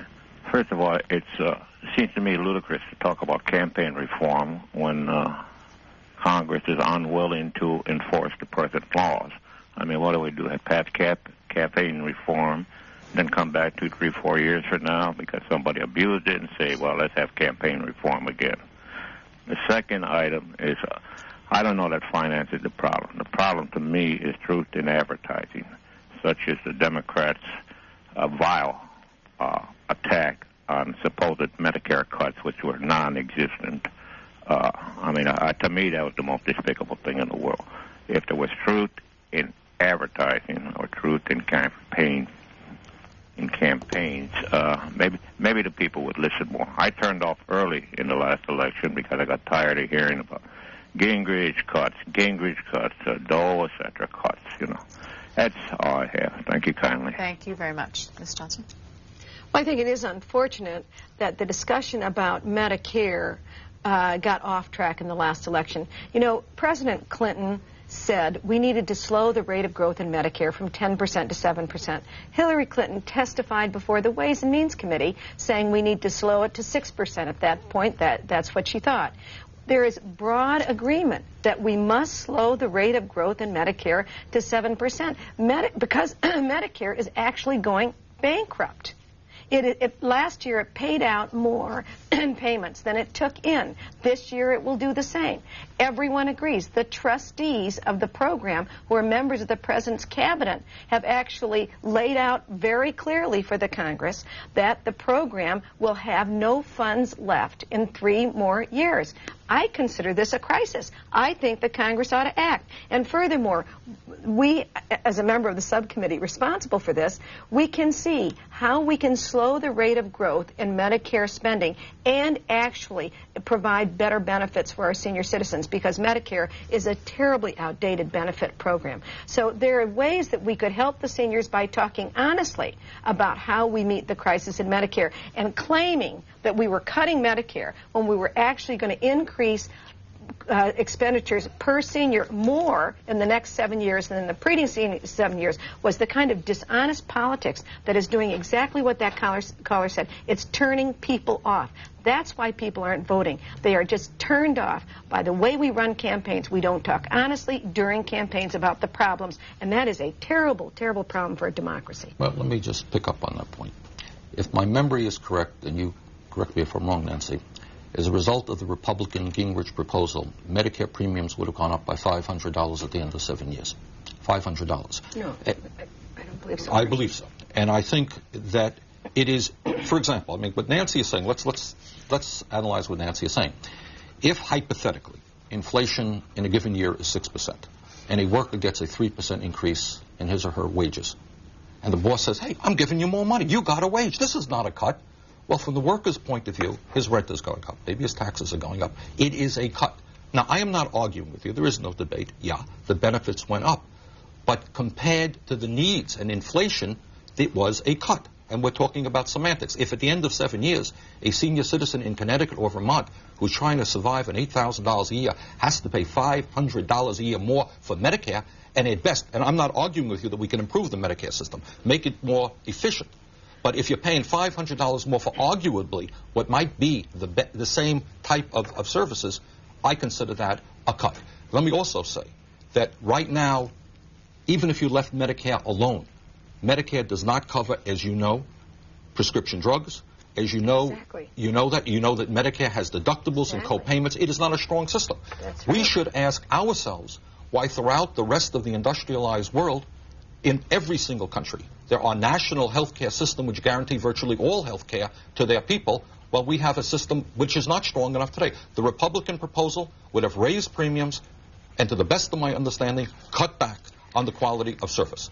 Bernie, this is exactly the kind of dialogue that I think doesn't help. Premiums have gone up in Medicare every single year because Part B premiums cover 1% of the cost of the program. And as the Part B program costs go up, the premium goes up a few dollars every year. You ask any senior citizen, and that's the way it's been. Let me just finish this. The fact is that the premiums were not going to go up any more under the reform proposal than they had gone up in the past. It would have been exactly the same. Now, the important issue is that over and above that premium increase, the cost of Medicare was going to go up far more rapidly. We were going to fund it from payroll taxes, which we've done traditionally, but also from general fund revenues. And the amount the taxpayers were going to put into Medicare is going to go up every single year, far in excess of premiums. But not only is it wrong to say premiums were going to go up in a way they hadn't in the past, they were going to go up in the same way they had in the past, but also we know we can deliver better care to seniors, more care to seniors for the same money. And managed care plans out there in Medicare are offering prescription drugs. They're covering the co-payments and deductibles. They're providing some preventive health care. And we have an obligation to at least give seniors the choice of those plans. We can argue, to my mind, again, to tell seniors who are trying to survive on $7,000 or $8,000 a year that they're going to have to pay $500 more is an outrage and unacceptable. Second of all, what we have to ask ourselves why it is that in this country we have 40 million Americans who have zero health insurance. You have more than that who are underinsured. We have per capita the most expensive, inefficient healthcare system in the entire world. And that has to do with the fact that you have insurance companies ripping off of people. A few years ago, you remember, U.S. healthcare, a major HMO was sold to Aetna. At the end of the day, the guy ended up $1 billion wealthier. And I am not so convinced that managed care is working quite as smoothly as you suggest it is. I'm hearing many complaints throughout the country. I've got folks that have been waiting for a long time. Want a quick response? Well, just to get back to the caller's original issue, the debate about Medicare is not about cutting Medicare. The debate about Medicare is providing better benefits for seniors at an affordable price for seniors and for the rest of the population. And we have to act to save Medicare. And in order to save Medicare and keep it, I mean, it's one of the most important programs for our seniors and for their children. To save it, we have to have a far more honest dialogue in the future than we've been able to have. But, you know, some people are are in suspect. Some of your leaders, like Dick Armey, don't believe in Medicare, right? No, I don't agree with you on that. He absolutely does.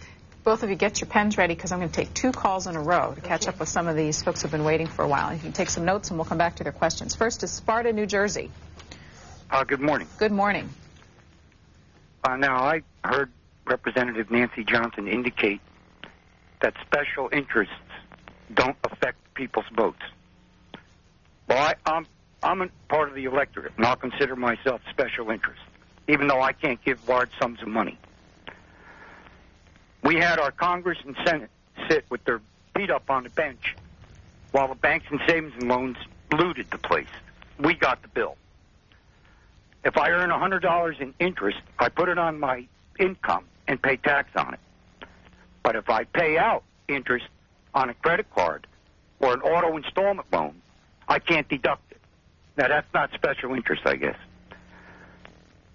I'd like to know, if either one of you know, I heard Nancy Johnson, I only heard the tail end of it, about IRAs. What % of the population were able to economically contribute and open up an IRA? I'd be very surprised if you knew the answer to that. Okay, thank you for your call. I'm going to move on to Newton, Massachusetts, and we'll come back to the table. Newton, go ahead, please. Yes, I have several questions for Representative Saunders. I'd like to know why my husband, who although he earns a significant income, is self-employed and works 80 hours a week, self-employed, so he pays both halves of the Social Security tax, both halves of the Medicaid tax, or Medicare tax, why is he not considered a working person? Second of all, if you tax 100% of everything that an individual earns over $200,000, you'd pay for the government for 35 days. Where are you going to get the rest of the revenue to pay for the government? Thirdly, if the government has so many programs to take care of people, that's why people in your state and other states are perhaps living on $500 a month Social Security, because they have been discouraged from saving because the government will provide. They will provide Social Security, Medicare, and all the other floor programs. Please ask why effort also is not rewarded. The effort of saving, the effort of planning for one's own future. Thanks very much. All right, how about if we take them in reverse order? Mr. Sanders, we'll take that. To suggest that people are being discouraged from working flies in the face of reality. Because of the collapse of the middle class and the fact that real wages have not kept pace with inflation, and we have a growing gap between the rich and the poor, the middle class is in fact working longer hours than it has ever worked before.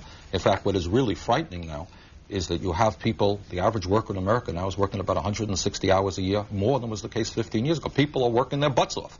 But the fact is that wages are going down. You're having women who would rather stay home with the kids being forced to work. People are working long, long hours. Problem is wages have dropped precipitously in this country. The woman talks before what constitutes a working person. I'm not suggesting for a moment that wealthy people or CEOs do not work very, very hard. Of course, many of them do. But what we have to ask ourselves is whether it is equitable, whether it is right that the CEOs of the largest corporations in America now earn 170 times what their workers make, and that we have the greatest gap between the rich, between CEOs and workers of any country in the world. That's wrong. Sure, CEOs are working hard, but so are ordinary middle-class and working-class families. They need a break as well. Now, why are wages going down? Why do people have to work so hard? There are a lot of reasons. Minimum wage has not kept pace with inflation. Our trade policy is a disaster, has caused us a major trade deficit. We have lost millions of decent manufacturing jobs, and so forth. But believe me, the working class and the middle class are working very hard. The woman talks about self-employed people having to pay 7.5 plus 7.5. She's right. I think that that's wrong. That is hurting a whole lot of middle-class families in terms of Social Security taxes. Our Sparta, New Jersey caller used the savings and loan as an example of how special interests do get paid attention to in Washington. Well, I would remind him that the collapse in the savings and loan industry was not among federally chartered banks. It was among state-chartered banks. And so the federal government had to get into state action, change state law, change the federal role, and try to bail the system out. But the first caller said special interests don't affect that I was saying special interests don't affect people's votes. What affect people's votes are the interests of their constituents. And, of course, in Connecticut, I had a lot of constituents deeply affected by the collapse of the banks. Connecticut was one of the hardest hit states. So I spent a lot of time on banking issues and trying to restore to the small person the right to gain a small loan. So I think that his fundamental point that special interests somehow influence members' votes more than their constituents is just simply not a point I agree with him on. I think that members react primarily to the interests of their constituents. I've got a fax here I'd like to show you from a viewer in Hastings, Michigan, who sent us an article from the hometown paper, the Battle Creek Inquirer, with this little item. It says, poll, most give IRS positive rating. This is in reaction to your comments earlier. This is datelined Annapolis, and it says, to hear the politicians in Washington speak, one would expect to see the masses preparing for a full-scale rebellion as Tuesday's tax deadline approaches. They go on to say that an Associated Press poll last week bore out sentiments showing that 7 in 10 adults give the agency a positive rating on its ability to promptly and accurately handle taxpayers' returns and inquiries. This viewer writes, along with that article, Ms. Johnson, instead of tearing this great nation down, why not fix the problems? Republicans think that everything is wrong. I wonder how we've even survived these last 100 years. Please note what this article says. You try to make out like all Americans are unhappy with this government. Let's hit a happy medium, a concerned citizen. Well, I hope that he listened carefully to my remarks at the beginning, because I was careful to point out that the IRS has really made some remarkable progress in the last few years, and that they do some very good work. Their electronic filing system is coming along very well. They are answering more of the taxpayers' calls, but we are having some problems. And in the hearing that we're going to convene this morning, they did a very good job of implementing this new electronic filing system for a lot of businesses, but when they sent out the directions to the smallest businesses, now these are people like the husband of the preceding caller. He doesn't have any tax staff. He has to read this himself, figure out what he's to do, and do it.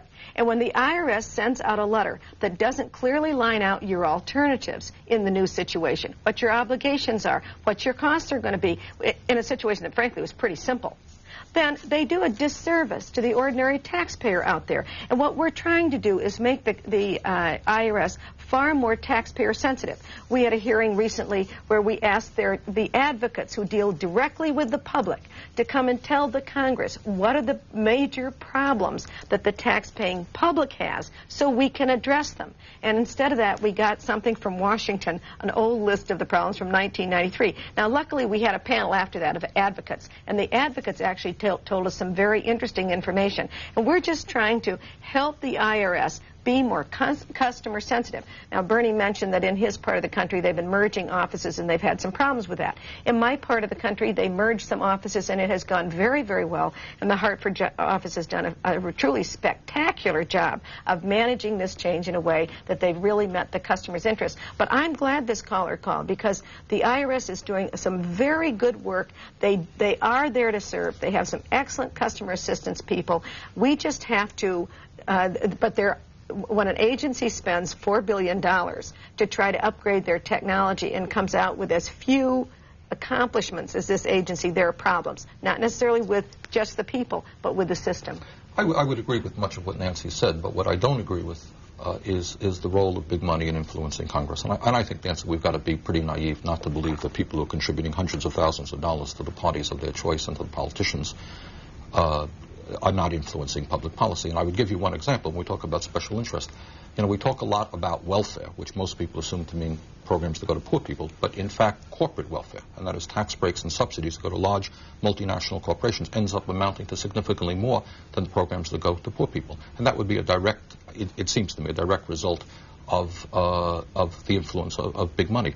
Second of all, the Cold War is over. And I don't know why we continue to spend the kinds of money we spend on the military and why we don't see the peace dividend that we were promised after the Cold War ended. We want a strong military. I want a strong military.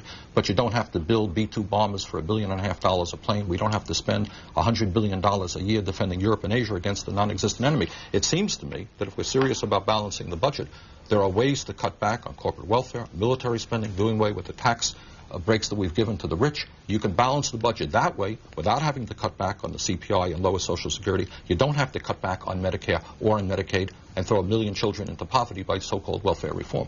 So I think we can move toward a balanced budget. We should do it in a fair way, and I think special interests are influencing Congress in a way that's unfortunate. About 10 minutes left with our two guests. Next, Tampa, Florida. Good morning. Yeah, how do you do this morning? Just fine, sir. Great. I just want to say I get so tired of hearing the same old liberal mindset stuff that comes out of this guy, Mr. Sanders. He keeps saying the same old things that the working class people. Everybody's working class. There's no classes in this country like there's this class and that class. Everybody's working class. You have a job. I have a job. We're all working class. The business owners have a job. They work.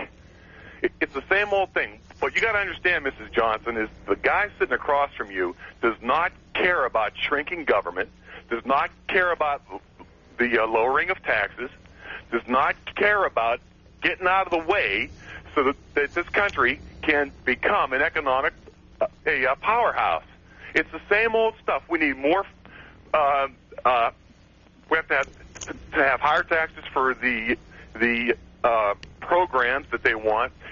And I see that yesterday he must have been that lone aye vote against the two-thirds majority to raise taxes, because it's the same thing.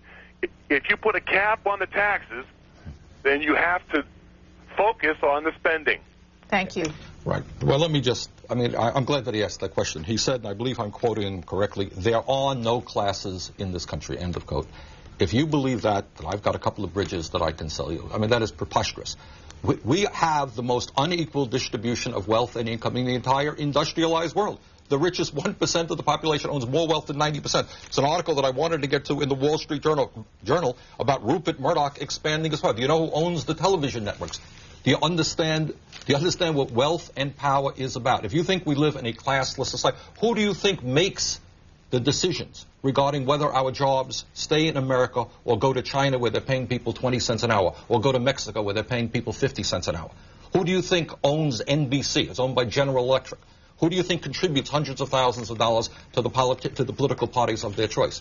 The United States, in fact, is a very class-structured society. The rich are getting richer. The middle class is shrinking. People are working longer hours for low wages. People have given up on the political process because they know the big money influences both political parties. So to suggest there are no classes in America is a silly remark. Yeah, I absolutely disagree with Bernie 100%. All the data demonstrates, if you look at the tax data, who's in what bracket, the percent of the population in different brackets stays about even, but the people who are there change all the time. We are the most mobile society in the entire world. And furthermore, you've said over and over again during this program about wages going down. If you look at wages as the total compensation package, that is benefits and cash compensation, wages have gone up. We are an entrepreneurial society, we are a growing society, and frankly, we are also a society in which the tax burden is at an all-time high. And in Congress, we need to take far more seriously the fact that there are many programs we fund that no longer really are very effective. Welfare reform was a perfect example. Any society that is in the habit of paying people not to work has very serious problems. And welfare reform was about paying people to get them into the workforce, paying people for work, even if it's part-time work, while they get the skills to become fully independent. Now, I'd be the last to say that the welfare reform bill was perfect, but it certainly is going to create a sea change in our society. It already has, as it focuses people on creating their own future and creating a future of independence and action. Now, that doesn't relieve us of the responsibility to take care of those who can't support themselves for reasons of disability, and we certainly need to do that. But honestly, this is a time when we need to focus on tax relief for the working families of our country, and with that tax relief has to go cuts in spending. We have had an enormous peace dividend, Bernie. For you to say we haven't had a peace dividend is outrageous. We have shrunk down the Army, the Navy, the Air Force, and the Marines. $262 billion. Well, let me finish. We've cut by 30%. To suggest, as you have suggested, that wages are going up, let the people in this country... Total compensation. More and more workers are losing health benefits in their jobs now because employers are cutting back and asking them to pay higher deductibles and co-payments. The fact of the matter is, and it's incredible to me that you would disagree with this, the middle class is shrinking. People are working longer hours for low wages. Women now have got to work alongside of their husbands because one person can no longer bring in enough income. I would think that most economists and most members of Congress would agree with that and understand that. Well, the gap between, are working very hard. No question about that. They're working harder, and furthermore, they're bearing a lot more anguish about job security than they ever have before. Because many of our time of such enormous change. But they have more opportunity than they have in any other nation. Absolutely, and we could Let's talk about what's going on in America. And what's going on in America is we are seeing in Connecticut, in Vermont, a significant decline in our manufacturing and the heart of manufacturing in this country. Now, one of the things that is going on is that when both Republicans and Democrats, Bush and Clinton, talk about the creation of new jobs, you know what they're forgetting? They're forgetting to talk about what these jobs pay. Yes, we are creating millions of new jobs. Many of these jobs are paying people $6 an hour, $7 an hour. They don't have benefits. And these are jobs in communities where people used to have decent-paying jobs. Let's take manufacturing. New England has been big in manufacturing and remains big in manufacturing. We, as a nation, have traditionally produced 20% of our gross national product from manufacturing. We are now producing 22% from manufacturing, and we are the leaders. That is, we provide the highest quality, lowest cost goods in 19 of the 21 top technologies in the world. Nancy, I will take you through a tour. Go with me to any local department store in Connecticut, in Connecticut, Vermont, or Washington, D.C. And you know where you're going to see the products being manufactured? Not in the United States of America. The clothing that we wear, the television sets that we buy, the VCRs, the sneakers, China, Mexico, and so forth and so on. We have a $160 billion trade deficit, which correlates to the loss of millions of decent-paying jobs. So you and I look at the economy in a different way. Yeah, I acknowledge the people on top have never had it so good. In my view, the working class, the middle class is hurting. People's wages have gone down. They're working longer hours. They're losing good-paying jobs. You are just ignoring the fact that we are producing manufactured goods and selling them all over the world. Then why do we have a trade deficit of $160 billion?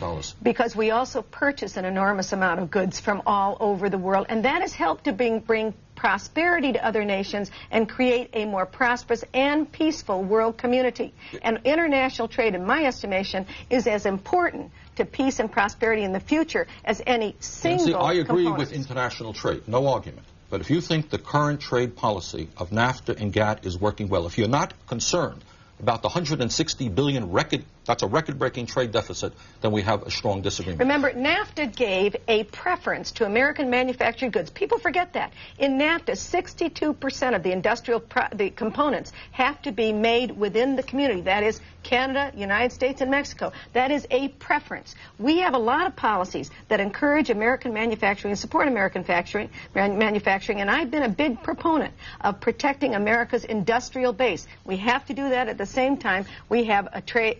We have international trade policies that foster trade and prosperity. It seems to me very clear. To just not have our industrial base is really unfortunate. We have a record-breaking, do you agree, a record-breaking trade deficit. If we have a record-breaking trade deficit, then how can anyone suggest that our trade policy is working? Because if you look at capital flows and a lot of complicated things, it's not as simple a picture as you paint. Furthermore, remember, jobs associated with exports are higher paying. That's right. And one of the reasons we want to succeed in the international market is to assure that our standard of living rises. I agree. Unfortunately, it's not working, current policy. There was a very interesting debate, so I wanted to let you go on for a bit.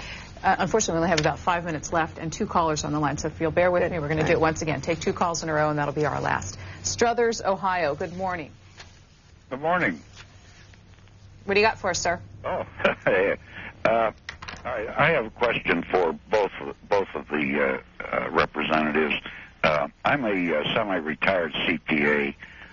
Been dealing with the tax laws since 1949, and we could go on for a week as to what's happened. But anyway, recently a client of mine, that one of the few that I still service, got a letter from the IRS, and he happens to be fairly large. And the letter stated that because of a GATT ruling, that his company, because they have more than $50,000 a year in payroll tax payments to the banks, absolutely had to go into a new system. My question is, how can GATT dictate to an American company what they must do? And where's the special interest there? It can only be one place, and that's the banks. Okay, sir, thanks. Not much time left. Let's take a call from Pueblo, and we'll come back to our guests. Pueblo, Colorado. Yes, I am calling regarding the health care problems that we're having.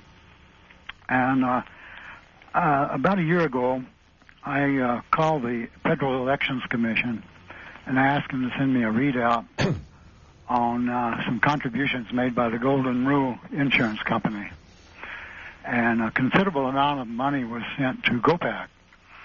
And also a considerable amount of money was sent to Representative Johnson for her campaigns. At that time, Representative Johnson, I believe, was chairman of the House Ethics Committee investigating GOPAC. And yet, I believe she received money from GOPAC. She also received money from Golden Rule Financial Corporation and Golden Rule Health Insurance. And these are examples of how people are bought off.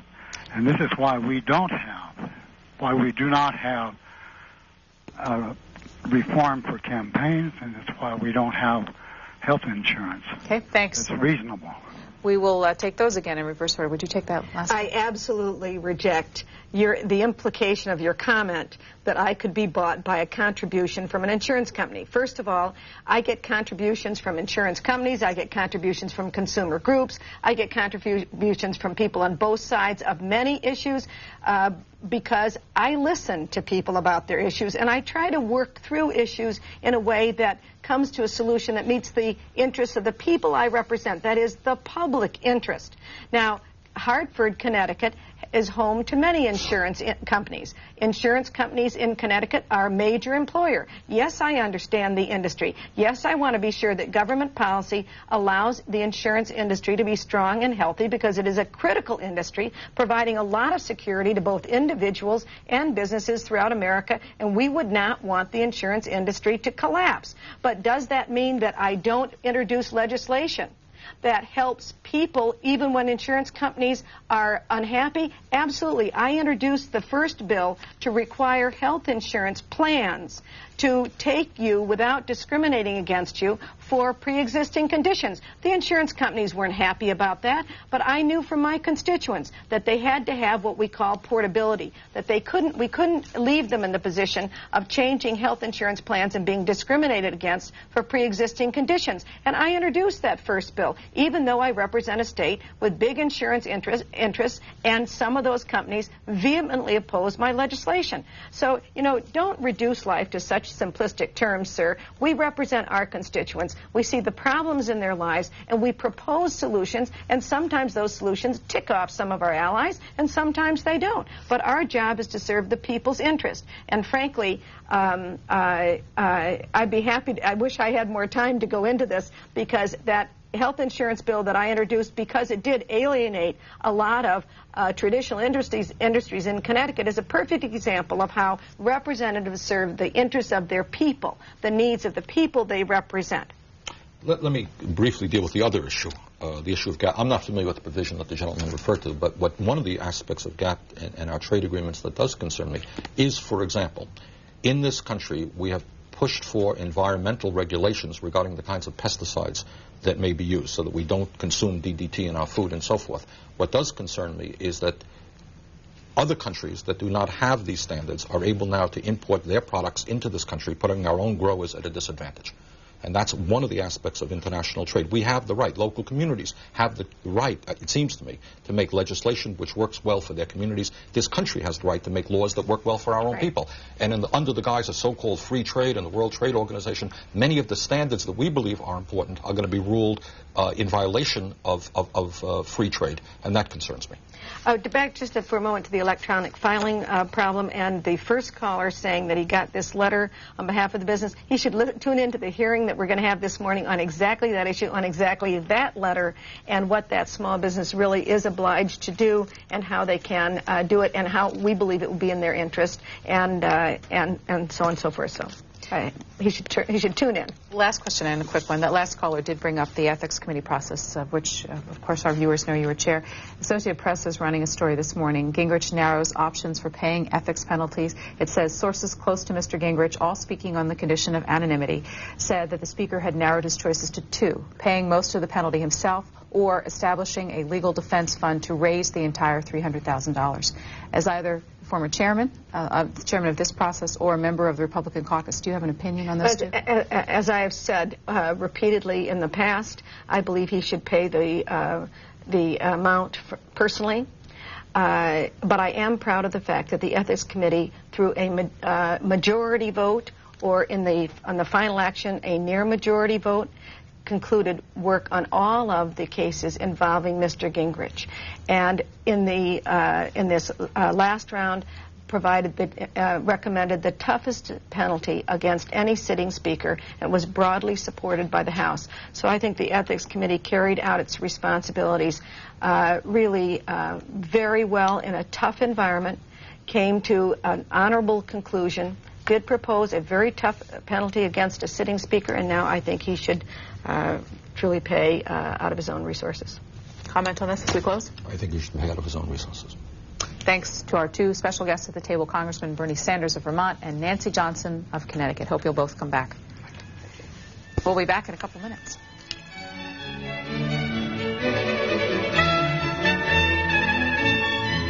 To contact our newspaper roundtable guest, you can write to Representative Nancy Johnson at 343 Cannon Building, Washington, D.C., 20515.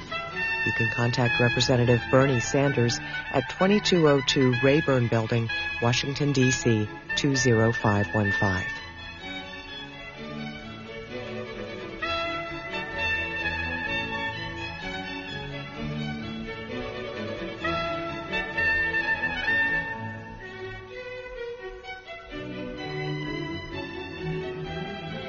Coming up later, we'll take a look at different legislative proposals to fight juvenile crime, which according to FBI figures is on the rise. But first, an excerpt from Senator Ron Wyden asking permission for a sight-impaired staff person to enter the Senate floor with a seeing eye dog yesterday after that person was barred from doing so the day before, prompting the swift passing of a new resolution.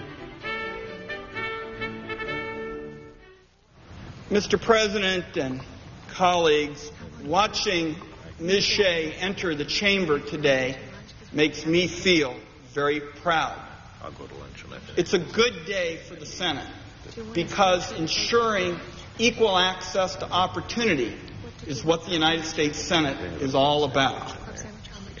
Ms. Shea has been assisting my office in a number of matters, particularly nuclear waste legislation and legislation with respect to the rights of the disabled. And yesterday I attempted to bring Ms. Shea onto the Senate floor to assist me in debate on the nuclear waste bill. Ms. Shea is a respected economist and energy policy expert who has worked for the federal government for more than 20 years. She was denied access to the Senate floor yesterday because she requires the use of a guide dog as a result of a genetic condition which significantly impairs her vision. So today, Mr. President and colleagues, I would like to thank the majority and minority leaders, as well as the chairman and ranking member of the Rules Committee, for moving so expeditiously to ensure that this body extends equal opportunity to citizens who are visually impaired. Today, a resolution was offered by the majority and the minority leaders and referred to the Senate Rules Committee that seeks to permanently address this issue so that an individual with a visual impairment will not need to seek case-by-case approval just to use their talents on this Senate floor. I intend to work with members on both sides of the aisle and with Ms. Shea to make certain that the United States Senate provides appropriate access for those citizens with disabilities and that the access complies with the spirit of the Americans with Disabilities Act. It seems to me, Mr. President, that what the Senate is saying today is that a double standard won't be allowed here. In the private sector, for example, federal law is very clear. In the private sector, where you have an individual with Ms. Shea's talents and abilities, if a guide dog or a white cane is needed to carry out those duties in the private sector, Ms. Shea would have a legal right to have that guide dog with her. Now, I'd like to close by thanking several of our colleagues for their help in rectifying this situation. I'd like to particularly thank Senator Reid of Nevada, the lead co-sponsor of my resolution, as well as Chairman Frank Murkowski for his support yesterday. In addition, Senators Wellstone and Bryan, and in fact, all members of the Senate who were on the floor yesterday during discussion of this issue moved to be co-sponsors of this legislation. Washington Journal continues. Good morning. We're back live. Let me tell you a little bit about what's ahead in our program. In about 7 minutes from now, we are going to have our final topic of the morning, and that will be a look at the juvenile justice legislation proposals that are circulating at the White House and on Capitol Hill, and what views they have of why so many juveniles are involved in crime and how these might address them. So if you're interested in the topic, I hope you'll either stay with us or come back in about 7 minutes. In the interim, time for your phone calls. If you'd like to react to some of the conversation you just heard, or if you have another story that hasn't been addressed this morning you want to put on the table, we'll take about 7 minutes worth of open phones with your comments. If you did listen in on that last conversation between Nancy Johnson and Bernie Sanders, two issues we talked about a lot, both trade policy and how effective it is, and also some discussion about campaign finance. Here's the flip side of that in the story in the business section of the New York Times. New hurdles to trade deals with China. This is the Chinese view of proceeding with negotiations on further trade agreements. It says, just as the Clinton administration heads into critical months of negotiation over China's willingness to make some far-reaching economic changes, the talks with Beijing have reached several potentially major roadblocks that make an agreement this year increasingly doubtful, administration officials say. And then it goes on later to report that, indeed, Chinese trade officials have begun warning their American counterparts in Hong Kong and in Washington that they are hesitant to proceed with negotiations because they fear any agreement could further enmesh Beijing in charges swirling around the financing of the 1996 American presidential campaign. So a lot of different issues into a nexus there. Let's hear what's on your mind. First, Lamar, Missouri. Good morning. Good morning. Appreciated the call, or accepting my call. I wanted to call in a moment ago, compliment Mr. Sanders, because I've been an independent for 25 years, and I wish we had 200 more of him in our Congress. Regarding this dog thing, I'm going to pull a joke on you here, if you don't mind. Wouldn't it be great if we had 200 more Labradors in Congress and a few other representatives? One other thing, the campaign reform, I've suggested before that it could be solved very easily by limiting the donations to people you could vote for. If you can't vote for them, don't donate. And then one other thing I wanted to bring up was the Medicare issue, because I have a girlfriend who is in her 50s, and but she's eligible for Medicare, but she spent 2 weeks in a hospital and received nothing but room and board, and it cost $19,000. Now, is there any way that that can be corrected and investigated? I just kind of like to hear some of those answers. Okay, Thank sir. you. 4 very different topics. You mentioned the comparison in your mind to the debate over the seeing eye dog on the floor of Congress. Well, USA Today used it as well to draw some parallels between the debate over the guide dog. Please bring the camera down to the bottom of the page here so we can show the last editorial. The debate on the guide dog on the floor of the Senate, and the, I guess we'll call it altercation between 2 members of Congress on the floor last week. Dog on retreat and chicken blank repeat. And they say here that that begs an obvious question. If dogs such as Bo, which is the name of the seeing eye dog, know how to behave in Congress, why don't the lawmakers? And there's been a lot of discussion about civility in the floor. Next is a call from Lake City, Florida. Good morning. Yes, ma'am. I just wanted to make a comment about Mr. Sanders this morning. He loves to point to countries overseas and their socialized health care and state-run health care, and he always left the impression that it was great and wonderful, but all the stories I read, I'm online a lot, and I read a lot of overseas newspapers, and they are having all kind of problems with their systems. Their tax rates are outrageous. The other thing I'd like to point out, you had a caller earlier who made a suggestion about truth in advertising and politics. That is something I think it's time for. Well, how would you ever ensure what truth is? Well, you have all kinds of entities out there to make sure there's truth in advertising in the public sector, the private sector. Why can't you have the same thing in the political sector? Well, doesn't the process work that if people complain about content of political advertisements, you often see campaigns either defending them or backing away from them? That's much the same as the public interest groups and other kinds of advertisement. So what are you looking for in the political campaigns? Well, what I'm looking for is, for instance, the Medicare debate. the whole thing was based on, from the Democrat side, a false premise. And like the Senator Johnson had made the comment that Hillary Clinton and Bill Clinton's suggestions on ways of saving Medicare, and what the Republicans adopted was basically the same. But because the Republicans were pushing behind it, they all of a sudden turned around and started distorting their own ideas. And when Republicans tried to point that out, nobody wanted to hear anything of it. Why can't you have some kind of truth in politics? There has to be. Thanks for the call. Las Vegas, Nevada. Hi. Sir, turn down the volume, please, on your TV. Getting a little feedback. Okay, sorry. Is that better? Yes. What's on your mind? Yeah, I was calling because I heard you mention the youth legislation. The juvenile justice legislation? Sure. Yeah, and, it seems to me that a lot of the gun control laws are misdirected, that they need to make more harsh punishment for youth and gangs and people that use guns, in crimes. As opposed to ownership? It seems like they make it harder for me to carry a gun to defend my family than for the criminals. And, I have 2 daughters, and I'm sorry, I'm nervous.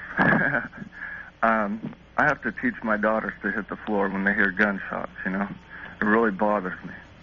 But I don't think that taking guns away from law-abiding citizens, is the answer. Where you live in Las Vegas, do they hear gunshots in the street?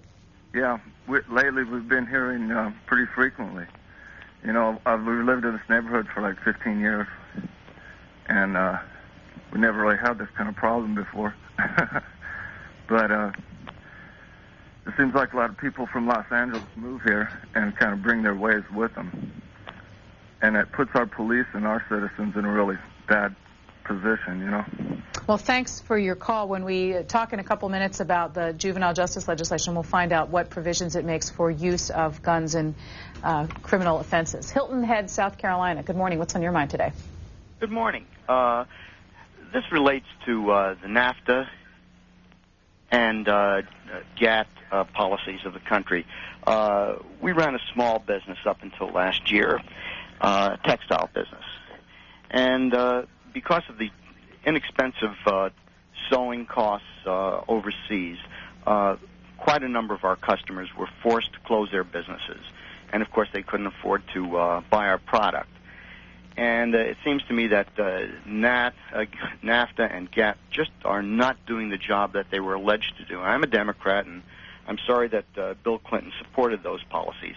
I'm happy to say our representative at the time, John Spratt, opposed both of those policies, and I'd like to hear some comments on that.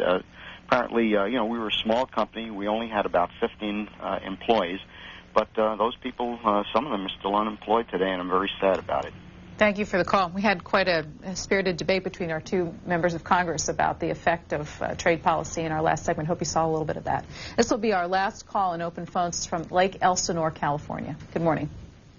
Yeah, I was also talking about, or interested in, especially what Mr. Johnson had to say about how manufacturing is going so well in this country and how jobs are up. And being in manufacturing myself, I'm a computerized numerical control machinist. I'd say she needs to talk to her people a little bit more and get a better understanding of what truly is going on out there. All kinds of jobs are being shifted to Asia and south of the border in particular. We don't even make a car anymore. I mean, we might assemble parts of a car, but as for actually manufacturing a car like we did in the old days, we don't do that anymore. It's all imported. And to say that is as good as it used to be in manufacturing is very misleading. I mean, it's totally not the facts. My landlord just got his job shifted to south of the border for some area in Mexico.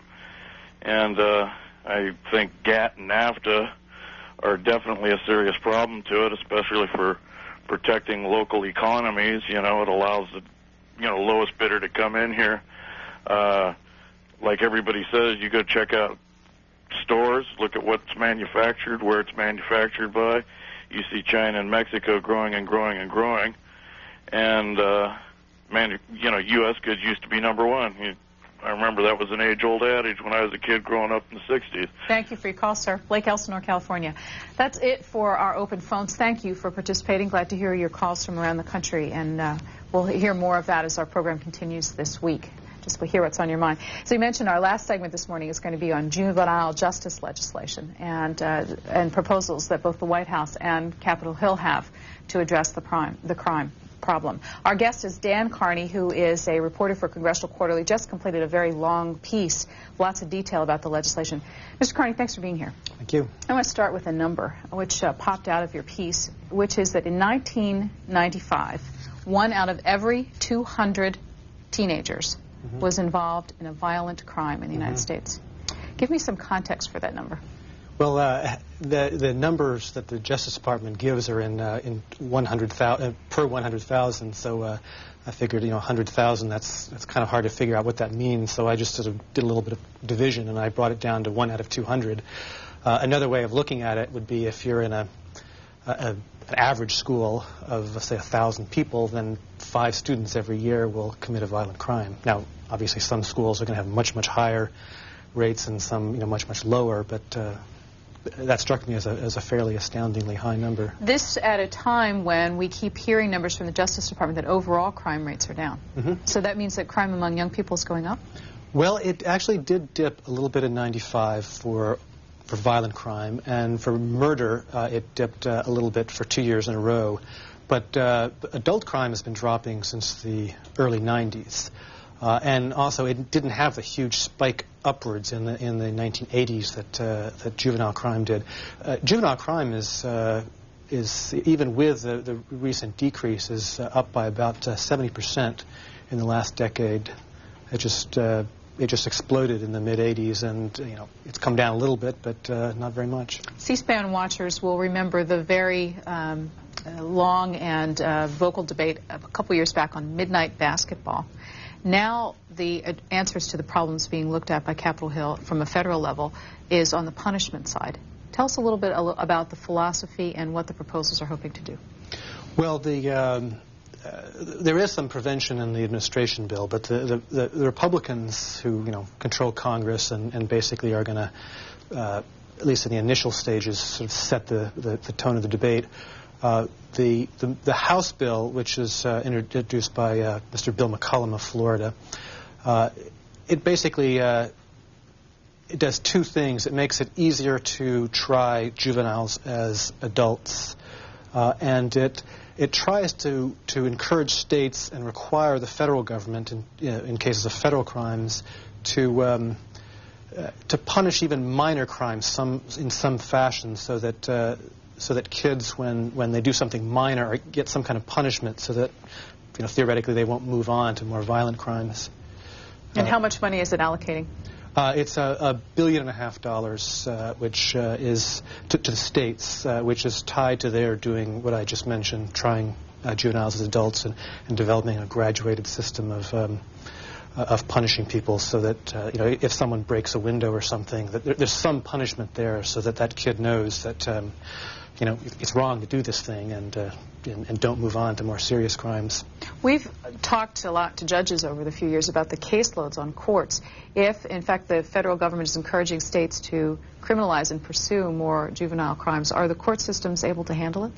Well, they are quite clogged right now. That's one of the reasons for the $1.5 billion is to try to alleviate some of that clogging and more prosecutors and more judges. Is the $1.5 billion new programmatic dollars? It's shifted around from some prevention programs. So there is a shift in philosophy from prevention to punishment? Yes, and that's been going on in crime in general since the 104th Congress, since Republicans took control. We will be here till the top of the hour, about 30 more minutes, to talk about juvenile crime and the proposals to emphasize punishment, put more juvenile offenders behind bars. These are those who committed violent crimes. And we'd like to hear your thoughts. We'd like to learn some more of the details of the legislation. As our half hour progresses, we are not only going to be talking to Mr. Carney, we will also be talking with Congressman Bill McCollum of Florida, who has authored the legislation, and we'll be hearing from an aide to Janet Reno, about the administration's proposal and how they differ and how much money that might cost. Our first telephone call is from Lee Summit, Missouri. Good morning. Go ahead, caller. Oh, hi. I would like to ask if the man there has seen the U.S. News and World Report and how the politics of biology shapes opinion. Are people born bad? It's the cover, and it talks about DNA links to violence and the policies that will be made up possibly in the future of the policy making, in Washington, that may now start looking towards biological answers for a lot of these things rather than other programs and other things like night basketball and things like that that really haven't seemed to really work all that well. And I'll hang up and listen. Thanks. Thank you. I haven't seen that story, and I'm aware of the debate of the sort of the nurture versus nature, but frankly, it really hasn't gotten to Capitol Hill yet. There isn't a lot of discussion of that in any of the bills floating around now, so I'm really not an expert on that. We were looking during the break at a story filed in the New York Times this morning by a veteran reporter, Fox Butterfield, on a study commissioned by Congress about how effective federal programs are in stopping crime. And here's the headline on it. Most efforts to stop crime fall far short, study finds. Boot camps and drug classes are criticized. He writes, the most comprehensive study of crime prevention shows that some of the most popular programs, including boot camps, midnight basketball, neighborhood watches, and drug education classes in school, have little impact. The study also questions the effectiveness of the nation's huge prison construction program in the past 2 decades. So if prisons aren't working and the intervention programs are working, where does that leave the debate? They don't seem to have that many alternatives. Crime is one of those issues where, where do you start? Everything they seem to try, has only modest effects. There was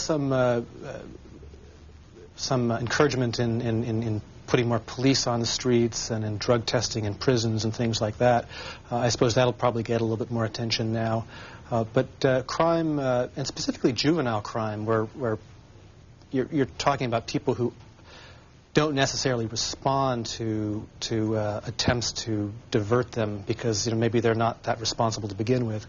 There just aren't a lot of easy answers. Just from details on this study, it says that the research was ordered by Congress last year, set out to determine the effectiveness of the more than $3 billion the Department of Justice now grants annually to help local law enforcement authorities and community groups prevent crime.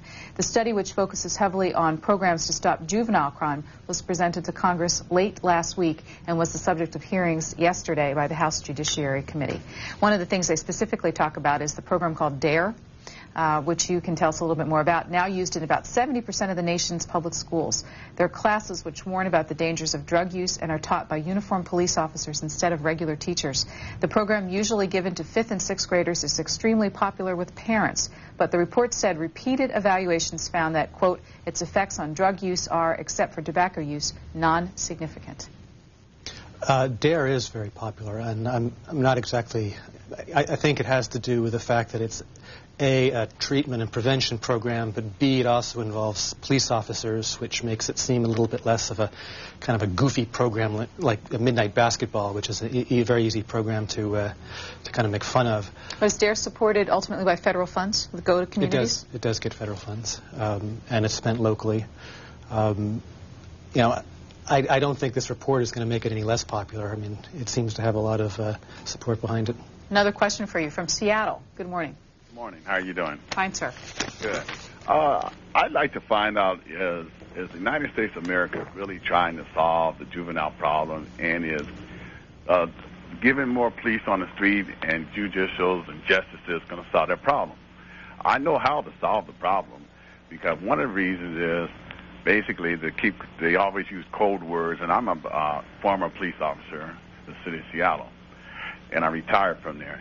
And I dealt with juveniles on the criminal side and working with them to develop them. And the code words that seem to be coming out mostly whenever they want to say justice and police and juvenile crime, they're really code words for African-American kids. Now, the problem I have is history will speak for itself. African Americans were at one time peace people in the continent of Africa and their countries. They were kidnapped by criminals, brought to this country, and their ancestors were criminally put into slavery. Now, two things have to be addressed.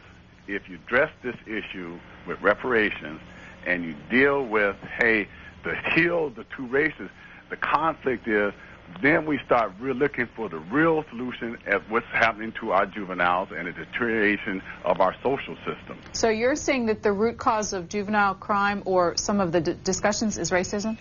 No, the discussion is racial bias. And the reason I'm saying that is this.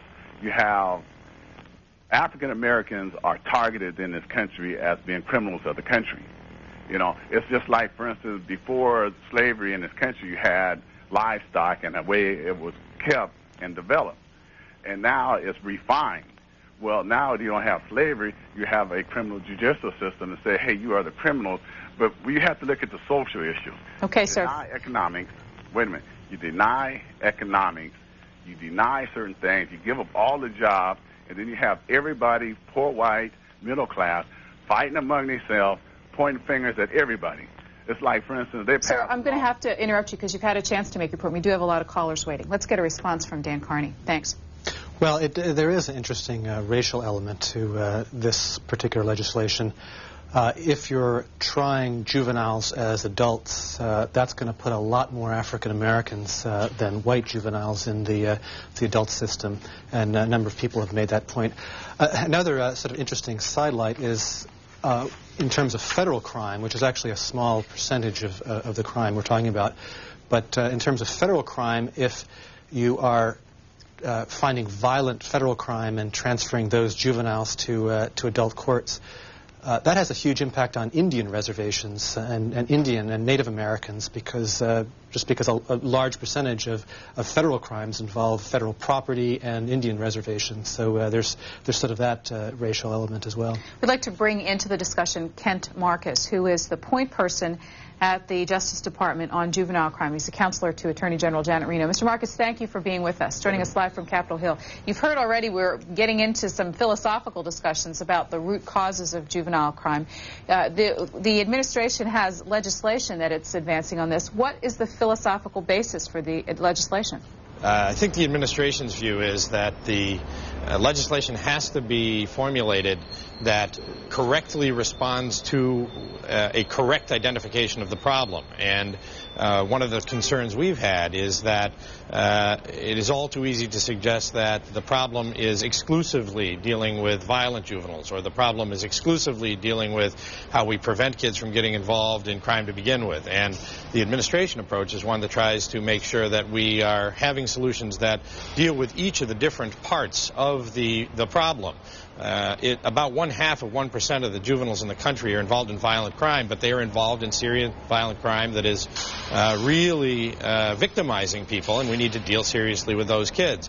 On the other hand, we also believe that it's critical that we look down the road and that we not only have enforcement-oriented solutions, but that we also have funding and activity that is working on trying to prevent crime so that we in the future have fewer and fewer of those kids engaging in that serious violent criminal behavior down the road. Okay, let's move from the philosophy then to a couple specifics. What are the key points of the legislation? Well, I would say that the key elements of it are, at least from the perspective of the federal government and the activity that we have direct control over, is a recognition that we need to know that this is a problem that's fundamentally going to be solved at the state and local level, and that our orientation is, for the most part, trying to figure out ways to make sure to help those at the state and local level with federal resources, be they federal law enforcement resources, be they federal dollars that are being granted to local jurisdictions, that the orientation be helping those at the state and local level who are trying to solve these kinds of problems.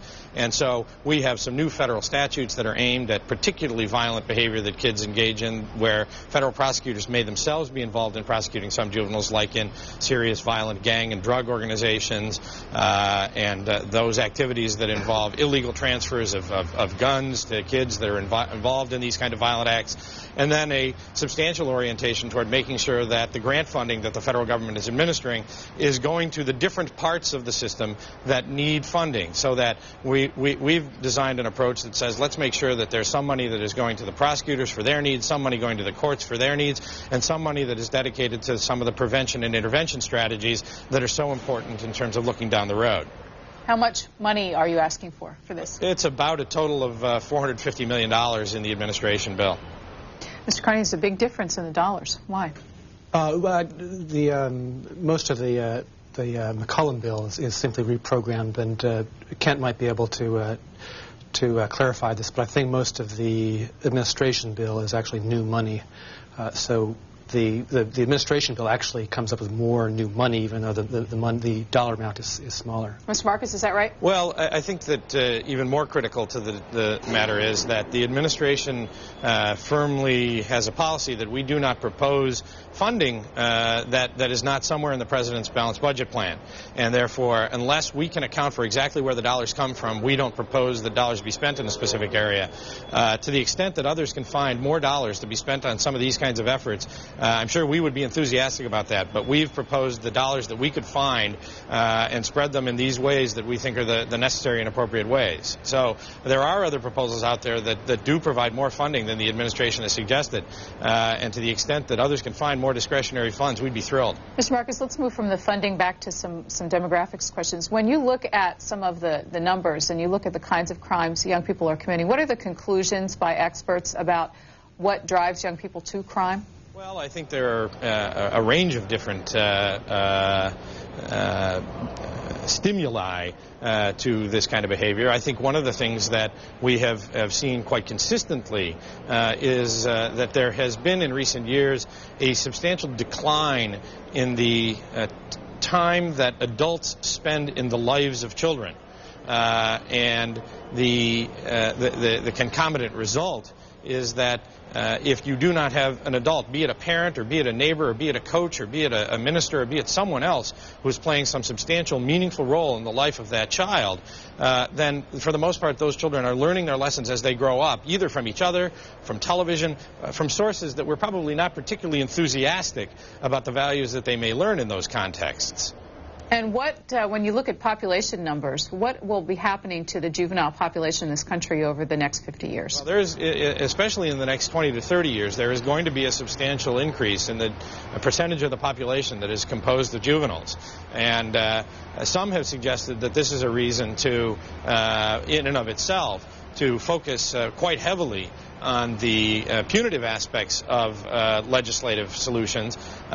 Again, I think our perspective is that there have got to be some vigorous law enforcement elements to the activity that we're engaged in with respect to kids that are victimizing other people, but that we've got to remember that's a very small part of the kids right now that are involved or at risk of being involved in criminal behavior, and that the long-term solution is one that invests in a manner to make sure that we don't let those kids get down that road to begin with, and that we interdict those kinds of behaviors so that they don't become violent in the future. Gentlemen, let's take a couple questions for you. First, Boaz, Alabama. Good morning. Good morning, and thank you for taking our calls on this subject. I had written a letter to the editor of our local newspaper here a while back entitled Whatever Happened to Old-Fashioned Discipline, and I stressed the suggestion that mentors were needed, either voluntary or paid, to help single mothers who are unable to control usually much larger teenagers who are defiant. And we send these kids to schools, I think, that encourage, many big city schools, that encourage a values-free perspective or a whatever floats your boat philosophy. And we have the social engineers who use a few troubled kids as an excuse to sort of take control of all the kids.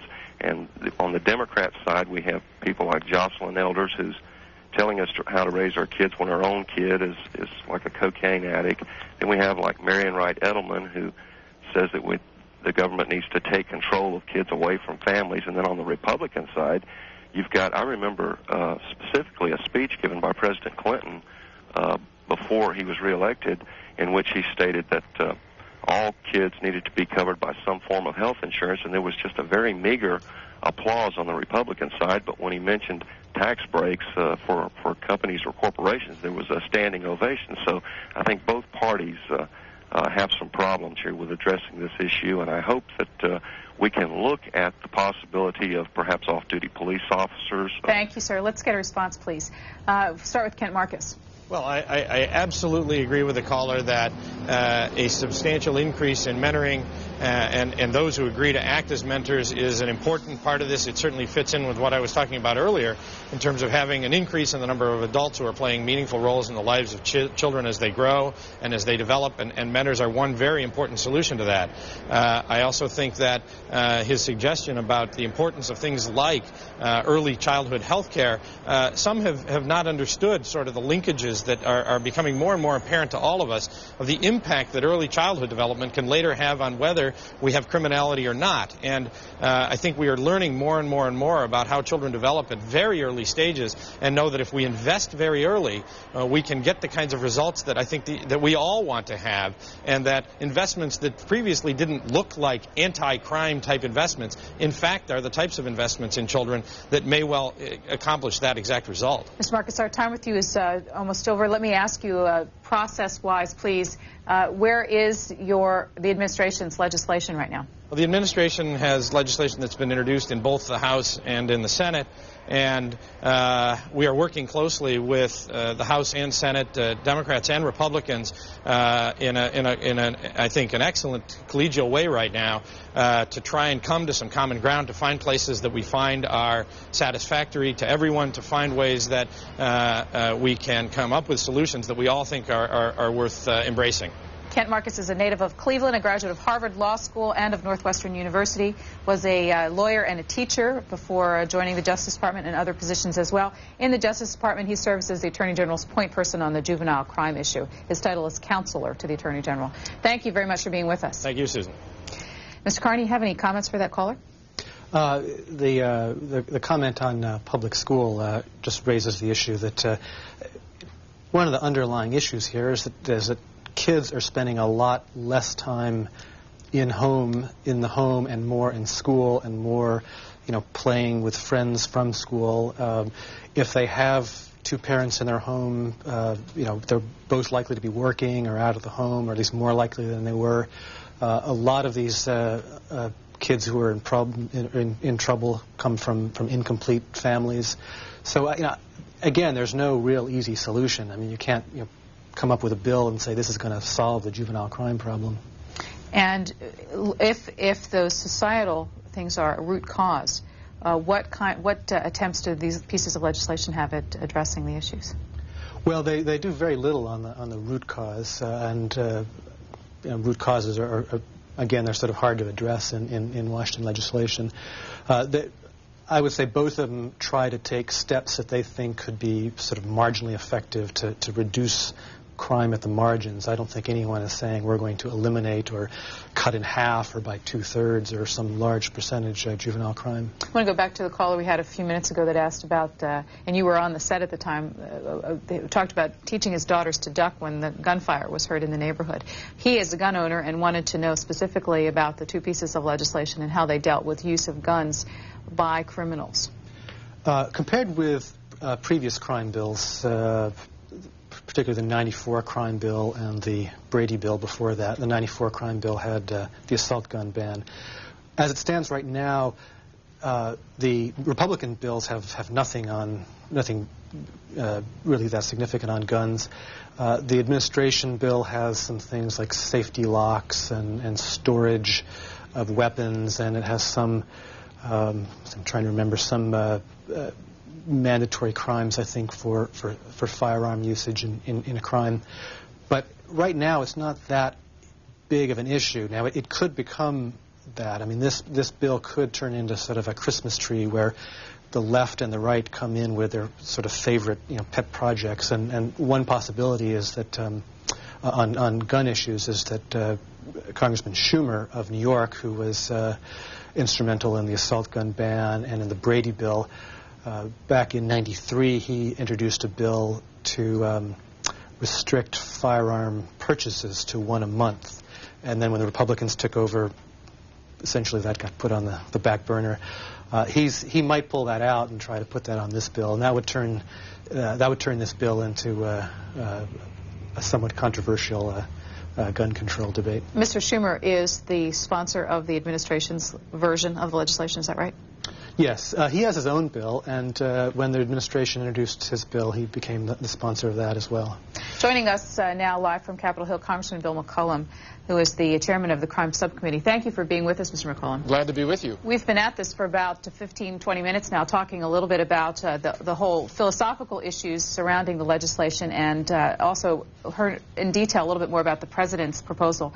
Can you tell us the most important differences between your legislative approach to juvenile crime and the administration's?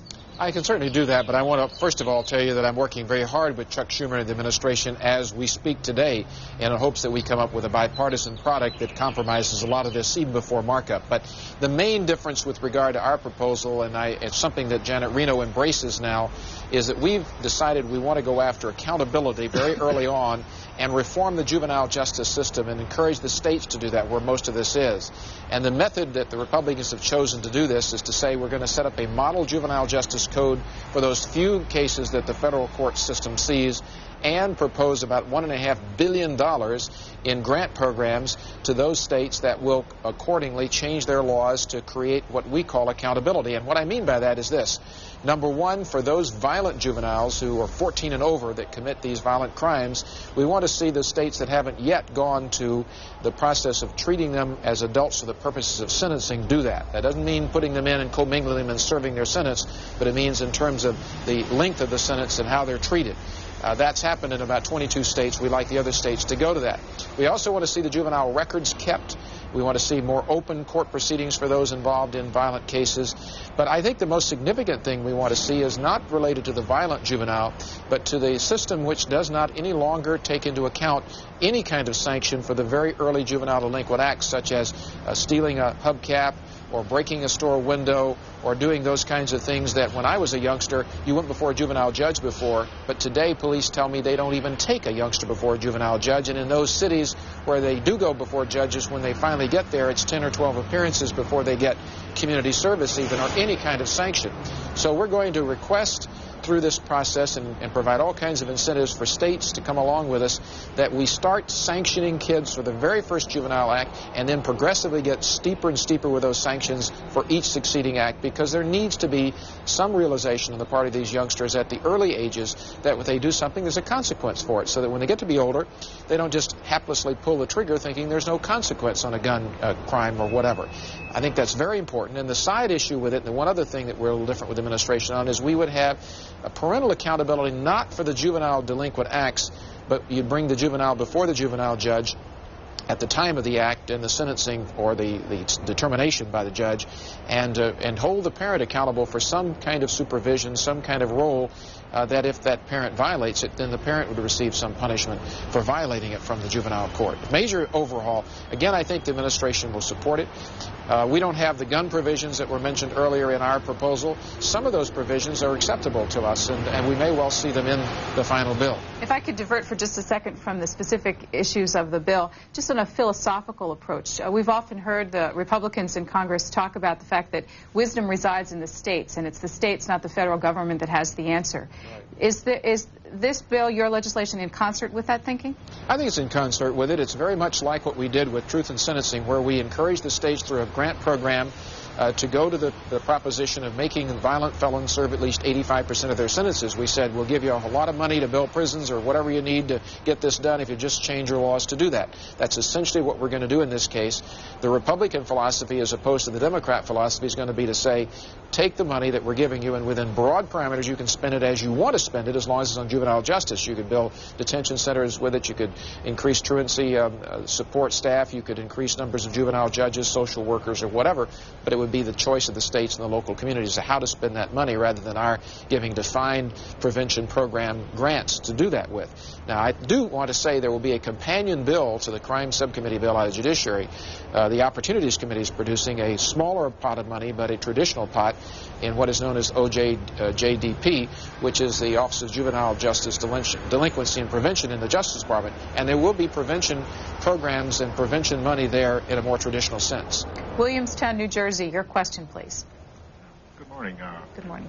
I was just listening to the conversation there. I'm a black American from Williamstown, New Jersey. And I personally kind of like the idea of her putting some kind of guidelines on the younger people, all young people in America. But the part that frightens me is very simple. And I'd like to use two examples.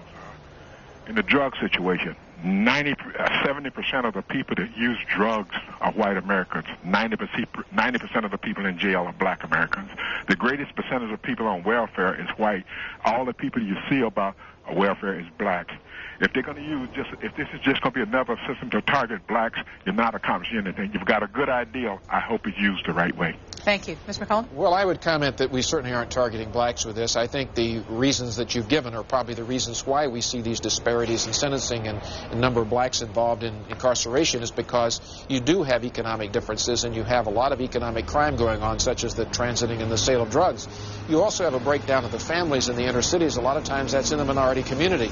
We need to find ways to have mentoring programs. We need to find ways to end truancy. We need to get education of these kids. That's not what this bill does, but this bill does provide a broad base of support for the concept that we're going to provide a sanction. We're going to provide some kind of a message to these young kids, 6, 7, 8, 9, 10, 11, 12, that are getting into early trouble, that if they commit these crimes, or in this case delinquent acts, they're going to get some kind of punishment for it, albeit it won't be jail time. We don't want them to get to that point. We want to discourage them from that early on, and it's something we can do in the crime subcommittee and in the context of criminal law that has not been addressed. And this country is really absent on this issue. It's a terribly broken juvenile justice system right now. Dan Carney, we've had 2 callers now in this segment who have been concerned about unequal application of existing law. Do you have any comments for them? Based on race, that is. Based on race. It's something I constantly hear about, and again, going back to the sentencing question, a lot of people argue that this will have an unequal effect, and that blacks will be more affected than whites will be. It's certainly a very important undercurrent to this legislation. Let's take another call. Next is New Kenny, Texas. You're on the air. Yes. Go ahead, caller. We can hear you. Can you hear me now? Yes, sir. Okay. Most cases, on the statistics, I've got 2 comments.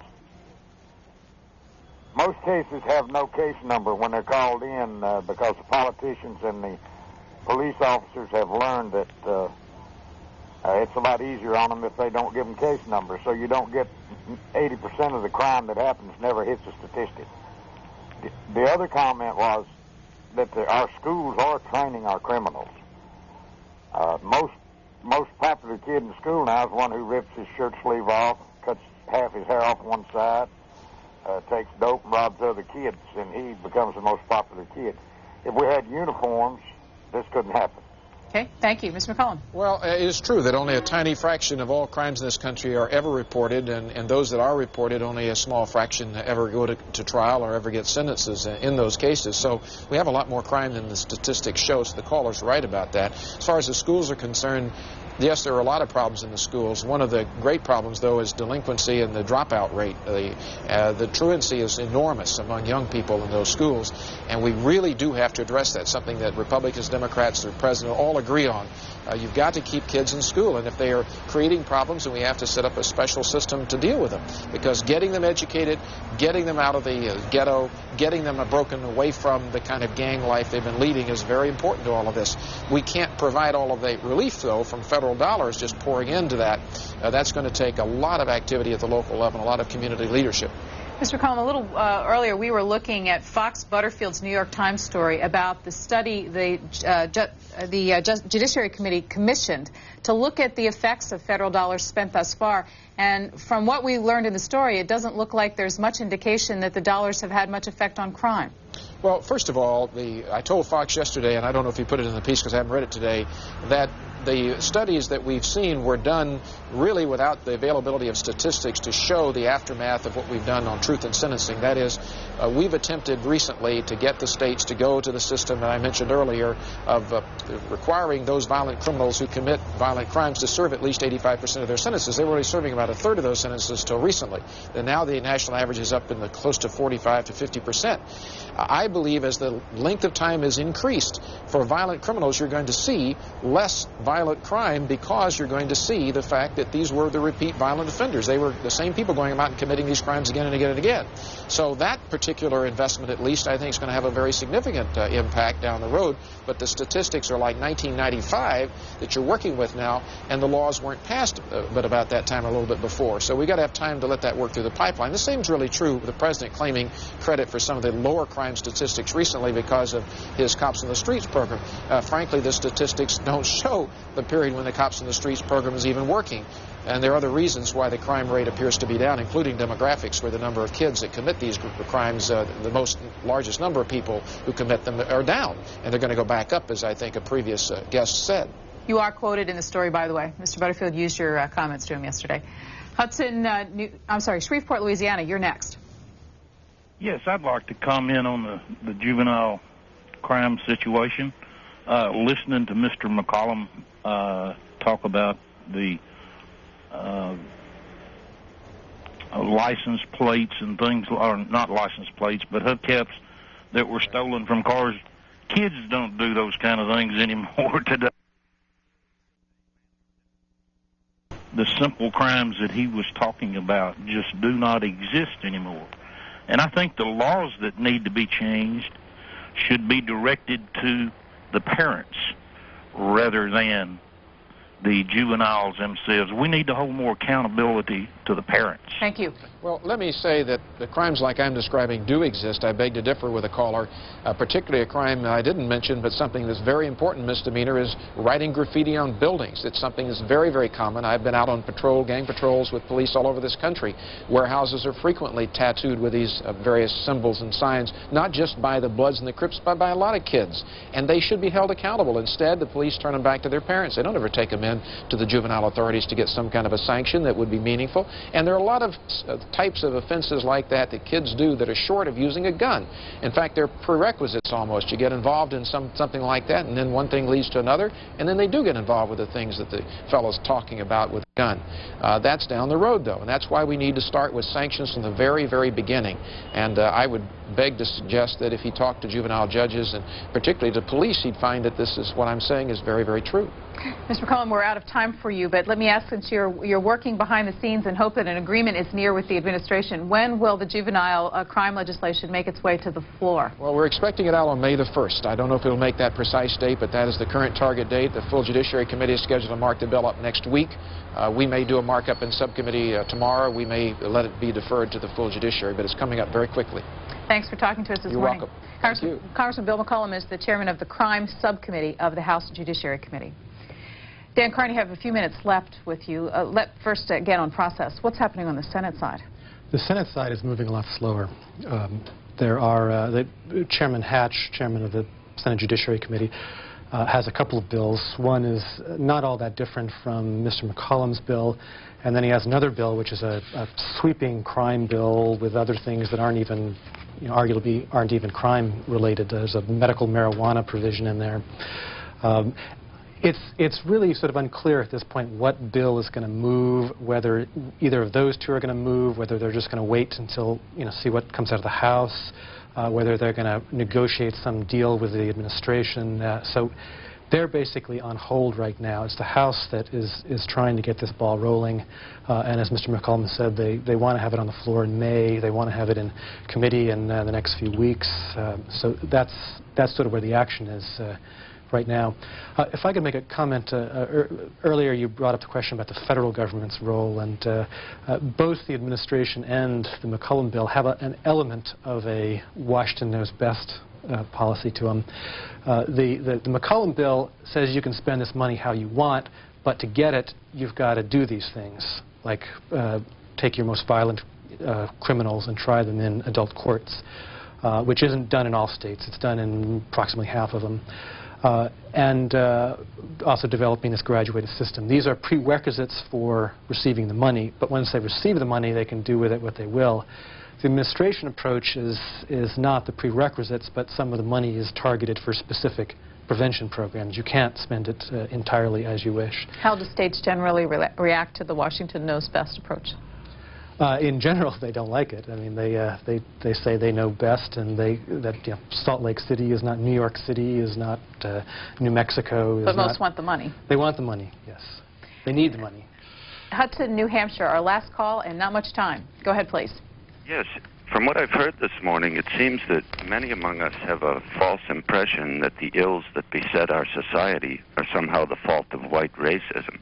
I remind people that slavery is still readily practiced in fundamentalist Islam nations. And if you're unfortunate enough to visit one of these nations, you'll find out just how widespread it is. And I'd like to know what kind of a God condones murder and slavery. Thanks very much. We'll let your comments stand, sir. A bit of a philosophical discussion that takes us off point of the juvenile crime provisions here this morning. We're going to say thanks to you for being here this morning. It seems like fast movement on the House side all the way to May 1st is not very far away before this legislation hits the floor. You're suggesting that there may be some issues that might make this controversial. Yes, yes. There might be some gun control issues that come up. There might be some attempts to expand this into a broad crime bill, not just a juvenile crime bill. It's not, even though it's going to be on the floor in May, perhaps, don't expect it to be a law until late this year at the earliest, I would guess. Thanks very much for being here. Thank you. Dan Carney is a reporter for Congressional Quarterly, and if you can find Congressional Quarterly in your library in your town, we have a very long piece in the recent issue about the two legislations, the administration and Mr. McCollum's, that are currently working their way through the House side of Capitol Hill. Well, speaking of crime, we're going to take you now to the Senate side of Capitol Hill, where Senator Orrin Hatch is about to begin a hearing on victims' rights amendments to the Constitution. There is a list of guests this morning that include Attorney General